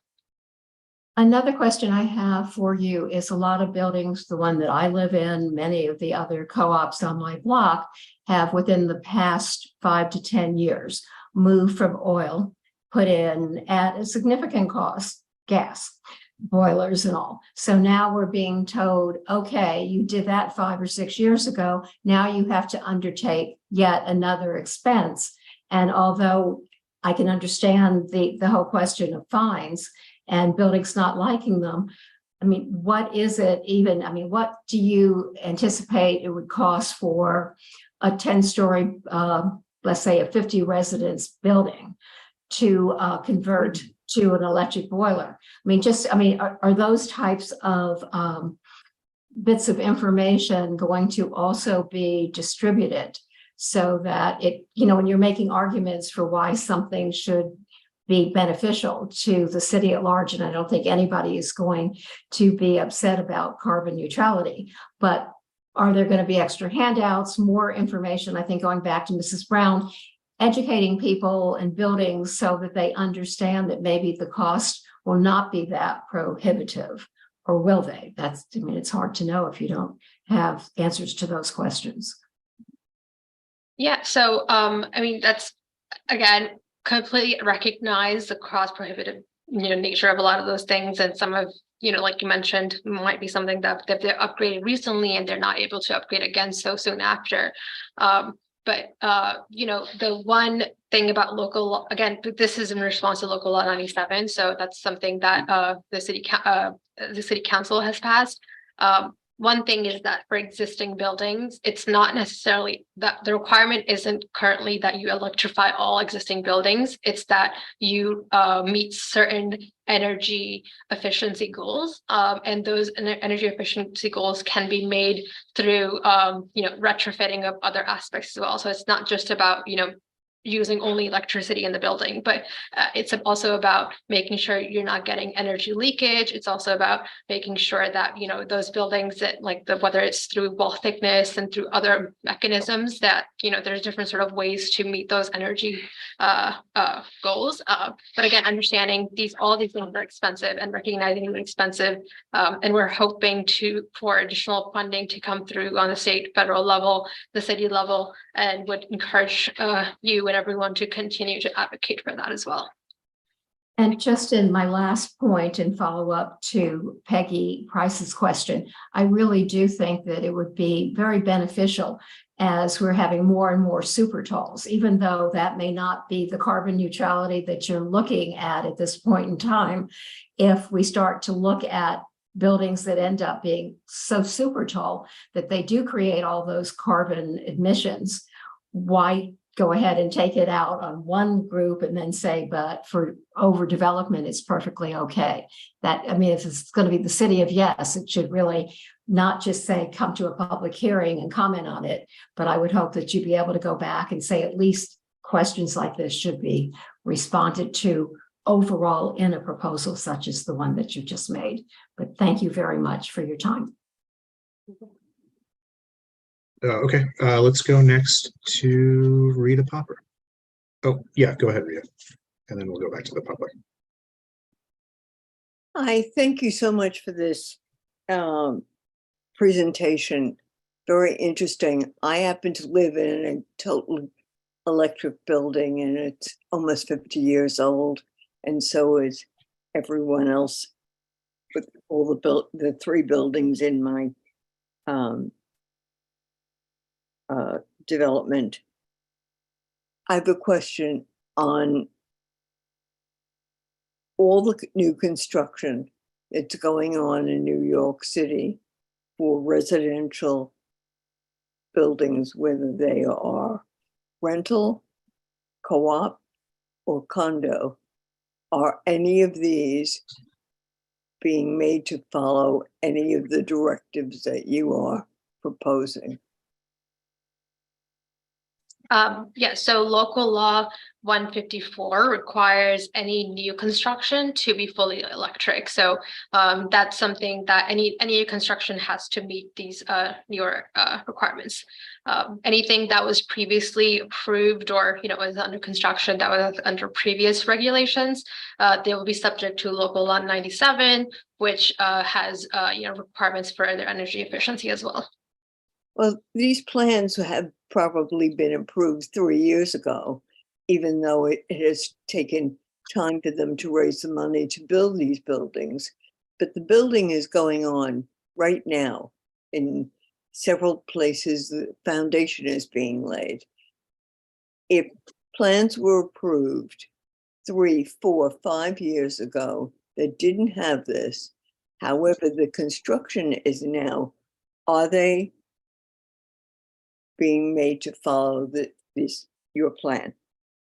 Yeah, so local law 97 is a requirement for all of those. So they would be considered existing buildings and they would have to meet those regulations, whether it's and especially if they're already under construction, they might just be meeting, adding those provisions in now and changing what they need to do for insulation and things like that, just to make it cost effective. So retrofitting later. And just last, when you retrofit a building, the owner of the building gets enormous tax breaks for doing this. However, is there any contingency that it has to be passed on to the residents who may have to pay for it? I'm not sure what tax break you're referring to for retrofitting. Is always incentive. Thank you. Thank you. Next, we will go back to the public. Lo Vandervalk, questions? Yes, my name is Lo Vandervalk, representing Carnegie Hill Neighbors. I'd like to ask about the lower buildings in the mid-blocks, R8B, and also in the historic districts, the mid-blocks of historic districts, and also the interface between your proposals and the landmarks implementation of those proposals. And can you maybe in the next couple of days supply us with some written information regarding these aspects? Thank you. Yeah, absolutely. So one thing I'll say about landmarks, we consulted with landmarks as we were developing this proposal as well, and they have signed a joint letter of support for this proposal itself. anything we are proposing here is not something that is overriding LPC review or review of, historic buildings and landmarks. I know landmarks is separately considering, or LPC is separately considering their own processes of approval and enabling some staff review of, some of these, the implementation of some of these things so that it's an easier process, and while also maintaining some things to be something that the commission will consider. So the review process at LPC is not removed. All of these options are available for landmarks and those mid-block buildings to be able to use what makes the best sense for their individual buildings, but they would still be subject to LPC review. Okay, can I one follow-up? Go ahead. Yeah, when you consider these solar panels on rooftops, and they are, and suppose there is a 100-year storm, which we're seeing more frequently nowadays. Is it? I mean, the attachment to the buildings has to be very solid, because these are like sails that are, that will catch the wind and produce huge stresses. And I wonder if that has been adequately considered. And that's both for landmarks and non-landmarks buildings. Yeah, absolutely. So DOB reviews any of those installations, and there are standards for installations, the same similarly, as it is with other constructions that have to be met for safety reasons. Okay, thank you. I still worry about solar panels flying through the air in a hurricane. Thank you. All right, let's go next to Kaz Spagnoletti. Questions? Yeah, I'm just wondering if you would consider changing your slogan or motto, or call it what you wish, to City of Yes for the good and City of No for the bad. That's rhetorical, I take it. Okay. Construction sites, have you worked out, or can you work out from Con Ed how much power and electricity is wasted on the construction sites having their lights on 24/7 for 2, 3, 4 years during construction, and adding to the carbon footprint uselessly, and also the aggravation to the public in general of having these lights on shining in their window all night? So that's not necessarily something that city planning has any sort of control over. Whether it's construction, state lights that need to be on due to safety or anything like that. We don't really control how people use their lights, whether it's private residence or construction sites. So can't really speak to that. But we are trying to reduce the carbon footprint, are we not? It's just not within DCP's purview, is what she's saying. It's not that it's not a valid consideration. Okay, just thought I'd ask. Next, let's go to Craig later, please. Questions? Hi, good evening, everyone, and thank you for the presentation. This is very informative. I just want to clarify, when you are referring to the bike charging element of this, I just want to confirm that there's nothing in there that would actually permit electric charging to occur in an indoor space, just because we are all aware of the dangers right now of e-bike batteries and potential fire hazards. And it's sort of a challenge here. Obviously, e-bikes can be a carbon neutral transportation mobility approach, but they do run a risk of fire, of course. Yes, I'm not sure, so I can't speak to if these bike facilities can have charging or not, but that is something that is top of mind for us as well in terms of safety. And there's a lot of work happening at state level and other regulatory levels where they are introducing and realizing the importance of regulating these e-batteries. So we're hoping that that's something, again, parallel to city planning, is work that's happening around e-bike safety and e-bike regulations that should be coming on soon. I can find out about whether charging is allowed, but I'm not sure if that's something is here. Okay, I'd appreciate that. Thank you. And two questions that I'm not sure are 100% related to the proposal, but are definitely important in this context. Are there going to be KPIs to measure the effectiveness, and how are we going to be able to know whether we may need to modify some of these zoning changes in the future if the goals that you believe are going to be achieved don't actually occur? Yeah, so I think for sort of in terms of what's being proposed here, it really is in response to the city council's local law changes. And it's not necessarily something that, we're changing the performance standards that we expect overall. But I mean, these are sort of just the citywide standards of 50 by 80 and 80 by 50 and things like that. So the standard or performance standard is based on that total carbon emission goal.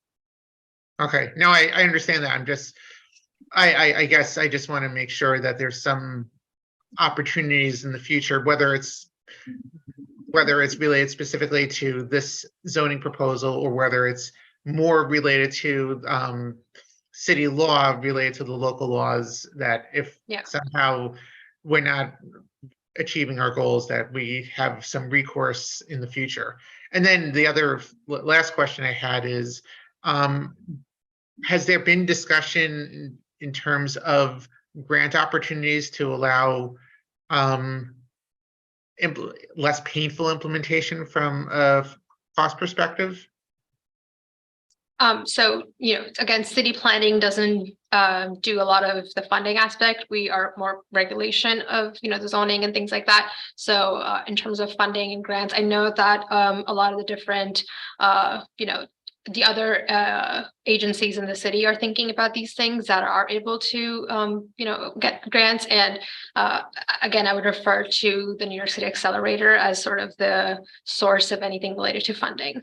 Right. No, I understand very well the role of city planning, but obviously this proposal isn't being done in a vacuum. So I just want to make sure that there is that interagency communication that's taking place, thinking about these things beyond just zoning, because what good is zoning if it's going to be if it's not going to be able to actually be implemented because of lack of planning and a broader perspective. Yeah, I do have other And that's it for me. That's it for me. Thank you.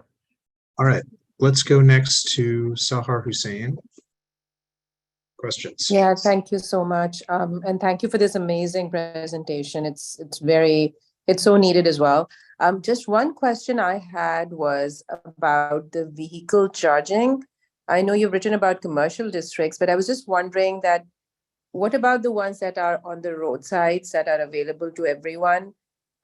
We on the upper, like in our CB8 area, we don't have many available. And since we are looking into expansion towards electric vehicles, what is the game plan for that? And as there being, laws being passed to buildings that they have to kind of follow the rule within a time frame, otherwise they would be, there would be penalties. So on the other hand, I was just wondering if there was anything that you are discussing that at the other end, that are there going to be more charging, spots around on the roadsides as well, which are available to everyone? So in terms of spaces, I'll begin with.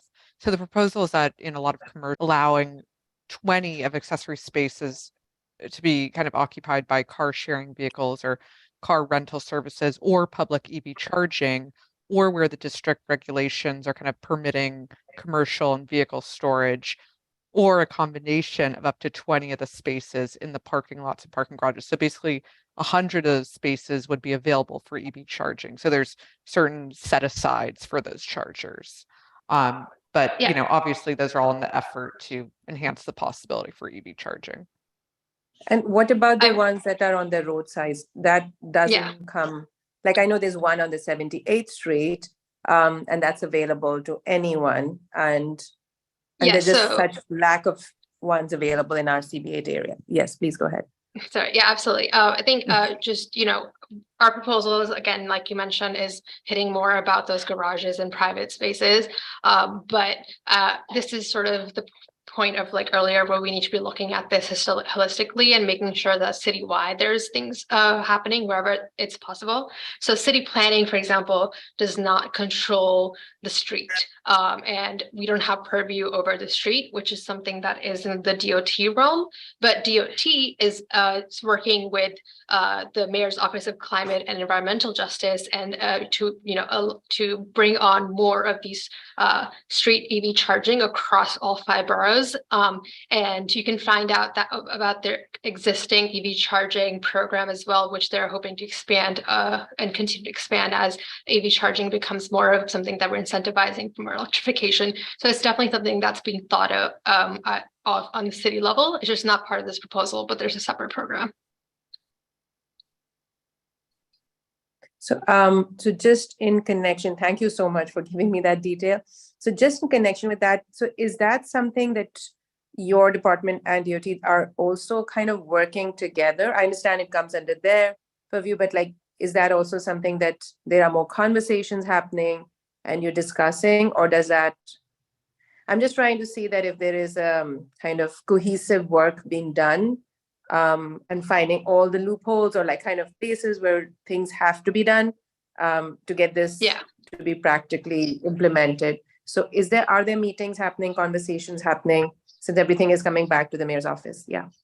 Yeah, absolutely. So, you know, any sort of efforts that are happening throughout the city, you know, we ensure that we're in conversations with different agencies that are related to that. So, for example, like we have, you know, talked to DOT about the changes we're proposing here as well, and they've been briefed on this proposal, the work we're doing here, supplementing and adding additional EV charging in private spaces and private lots, is going to be something that helps support the same goals of DOT's program of enabling EV charging in public streets. So, you know, both programs and both changes are going to work in tandem with each other, in connection, and support each other. Okay. All right. Thank you. Right. Last question, Alita. Thank you. I'll be very brief. If I didn't thank you before, GCP, I thank you now. Did you reference what other cities with large historic centers might have done or be doing in order to achieve carbon neutrality? Because a number of people have raised concerns about the impact of these proposed changes on our beloved and treasured historic districts. Thank you. Yeah, so I mean, in our research, we've definitely looked to examples of electrification throughout different cities and things. Speaking specifically about historic districts, it's, again, that's something just because of the unique nature of historic district and landmark buildings, that's something that is more related to LPC purview and LPC review. It's not necessarily something that, you know, we have separate regulations just for historic buildings. What we have done is enable some of our flexibility that is, you know, would be most beneficial to historic buildings, especially considering, you know, the increase in insulation of buildings and enabling that. That's something that particularly would be helpful for historic buildings. All right, very good. Thank you very much, Olivia and Aska, for staying as long as you have to answer all of our questions. I think we'll now transition to commentary and perhaps a resolution, but you guys can go. And so thank you very, very much for your comprehensive presentation and your time with us here. Thanks, everyone. Appreciate the interesting questions. All right, so yeah, I would say, you know, now if, you know, I know folks may have comments, we can do that. I think we can certainly entertain a resolution, and I think probably better to do that now than wait for the full board meeting. So We can do yes, no, yes with conditions. Those are sort of the possibilities here. No if or no but. Those are sort of the realm of possibilities. But Barbara, go ahead.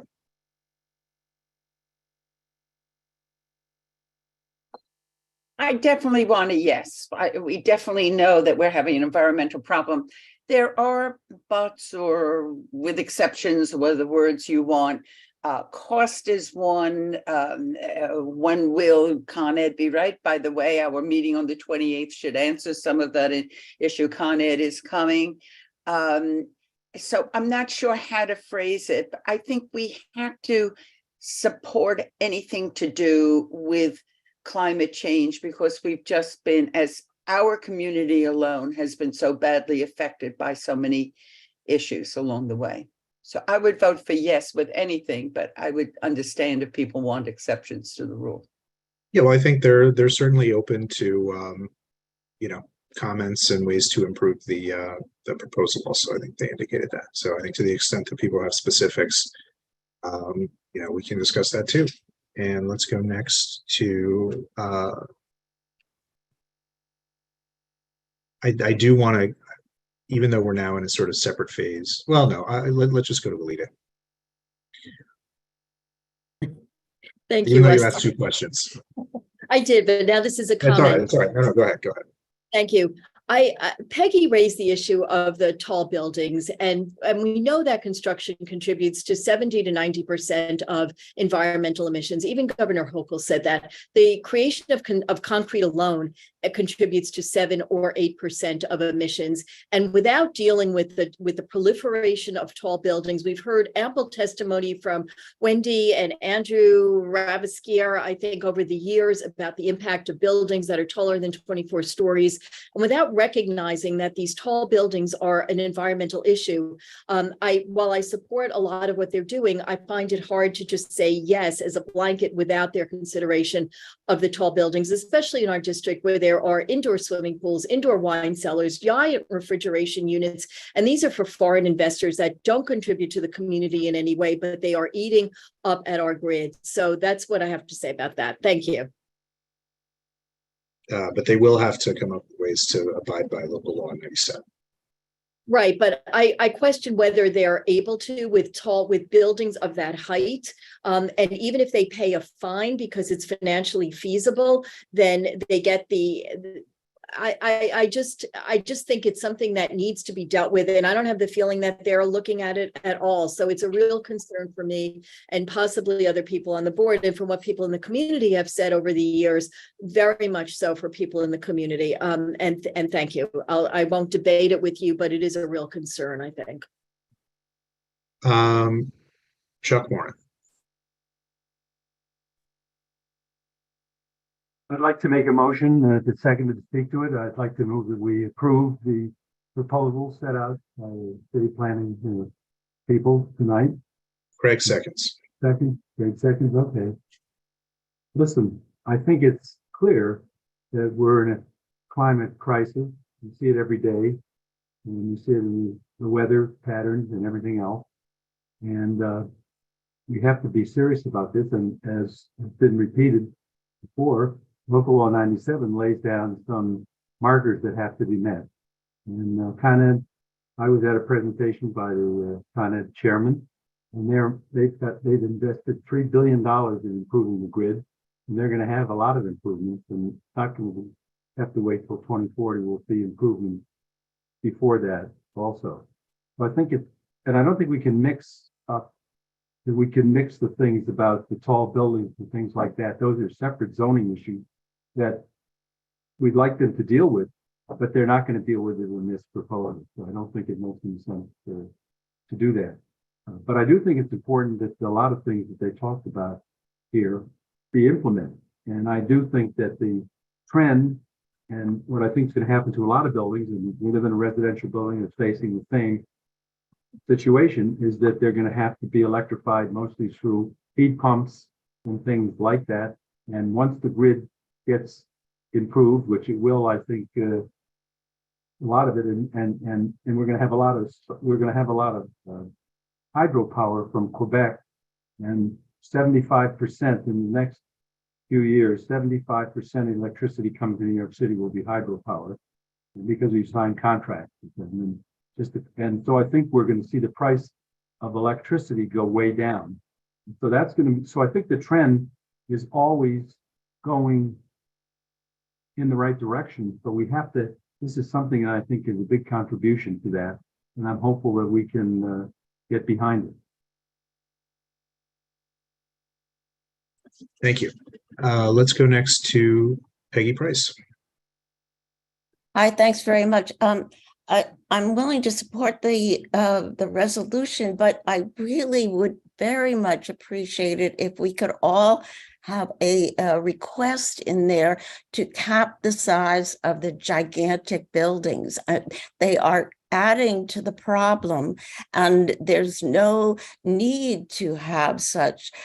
There's a commercial office glut. They don't need to put up more of these gigantic buildings that are causing the problem to worsen. I would be really grateful if we could add a clause of some sort in the resolution asking for a cap on the size of buildings in New York City. Thank you.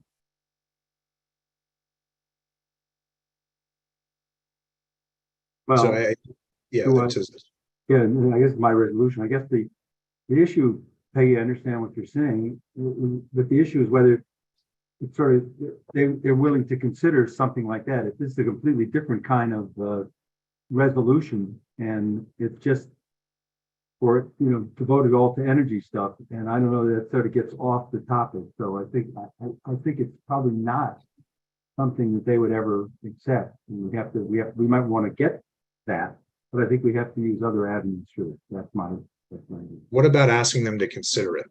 Yeah, I'd be willing to do that, to take a look at that. Yeah. What do you think of that, Peggy? I accept that. Peggy, yes, okay. Yes, she says yes. Okay, so we'll have a friendly amendment basically saying that we'd like them to look at the impact of tall buildings also. Right. Yes. Russell, that's fine. Okay. Let's go next to Craig later. All right, thanks, Russell, and thank you, Chuck, for that resolution. I would just hope that in however it's worded, that we don't necessarily, that it is just looking at the impacts of it, that we don't propose any specific caps at this point, because it would be premature to do that without the assessment and fully understanding it, because obviously we may have some concerns here in terms of our community, but other neighborhoods as well, there are different concerns and needs and issues that need to be part of that puzzle. So that's just my. This is what you're saying. Yes, what you're saying is what the resolution is amended is. The resolution doesn't have any. Okay, but otherwise, I just want to say, sort of related, that one of my favorite sayings that I've said many times is that the zoning resolutions is like the Constitution. At least I view it as a living document, and I think that anyone who views it in a strict constructionist manner is going to have to face the realities of a changing city. And this proposal basically encapsulates that analogy. Also, speaking about encapsulating the reality, I think George Dean's, I hope everyone got a chance to look at what he sent over. I think it was very well done. And I think he really summed it up by saying that zoning wasn't written when solar energy and electric cars, rain gardens, composting, or permeable pavements were common, and responsive regulations need to adapt to reality, and that most of the changes proposed in this zoning proposal are reasonable responses to changing conditions. So with that being said, I think climate change is certainly here. It's really not in dispute right now. If we don't address it, we're putting off the inevitable, and let Wednesday be a reminder of the realities that we're all facing with climate change. So we're faced with some trade-offs. We're willing to accept, or are we willing to accept, some changes to the built environment to support initiatives needed to keep up with societal changes, to push back against global warming? Or are we going to be protective of the status quo because of a romantic vision of a city beautiful approach to planning that doesn't accommodate critical allowances necessary for achieving carbon zero? Will we be accepting of zoning changes that may add some height and make some infrastructure more visible that will actually help improve the quality of life, I sure hope we don't lose sight of the forest for the trees in this case. I do understand the concerns raised, but when faced with such a choice, I do side with quality of life over visual perfection. But the plan isn't perfect, and I hope we can address some of the questions that were raised tonight, and by George James in his PowerPoint regarding costs, unintended consequences, language to restrict uses of any additional FAR to clean energy purposes in perpetuity, and things of that nature. But overall, I think this community board should be supporting the framework of this proposal and making a clear statement that we support carbon neutrality. And just quickly, one last thing, really, that's transportation specific. New York City is woefully behind in providing electric charging for vehicles in public spaces. And whether someone supports protecting or expanding parking or seeing our streets become shared amongst different uses, we should all be recognizing that providing more electric charging is 100% necessary. I also really like the initiatives regarding porous paving and rain gardens. These are common sense enhancements, and I'm glad they're included in the proposal. Thank you. Thank you. Next, let's go to Marco. Thank you, Russell.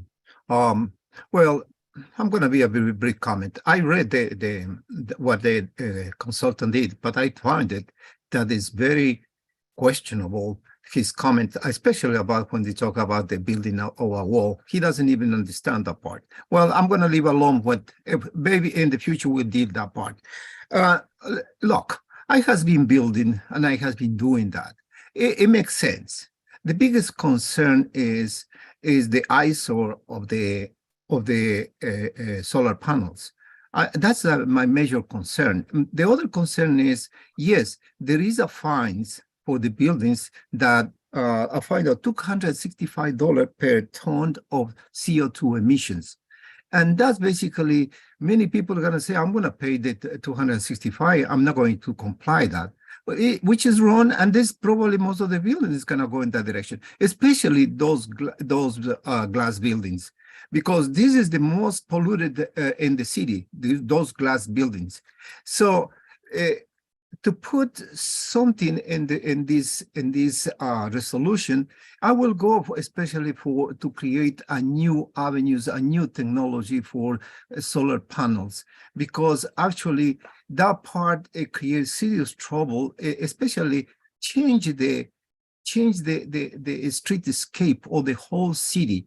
Yes, I agree. We have to be concerned with the environment, but the environment we have to do according with our good standard of living. New York deserves to have the pioneer, the leader, basically, and to produce something that makes nicer and friendly with the environment. As a professional, we have not only the obligation to comply with the law, but also the moral obligation to maintain this planet for future generations. And finally, let me talk about Con Ed. Yes, I did recently a project. Con Ed, just only to put an electrical service, it took me 3 weeks. And right now, there is no big demand on electricity. And that will be a big challenge too. Yes, it's true. I hear that Chuck said that there is a new investment, hundreds of millions of billions of dollars. Yeah, I think it's good, but always Con Ed is going back. And that is a big concern too. And thank you so much. Thank you. Next, let's go to Rebecca Danglor. Call to question. Is there a second? Yep, Peggy seconds. Anyone opposed to calling the question? No hands. Okay, so just so everybody knows, before we start voting here, this is Chuck's resolution to approve the proposal with the additional comment that we would like them to look at the impact of very tall buildings on, on climate change. So let's turn over to the secretaries. Alrighty, so if you're voting no, abstaining, or not voting for cause, please raise your hand now. Michelle? No. Thank you. Anyone else? Alrighty, seeing none, the resolution passes. All right. That does it for the agenda. So thank you guys very much. It was a lot to get through, but I'm glad we did it. So I will let everybody go. If there is a motion to adjourn, which would certainly be in order, you can do it. Yep, I see it. We got some seconds. Nobody's opposed. So very good. Good night, everybody. We'll see you next time.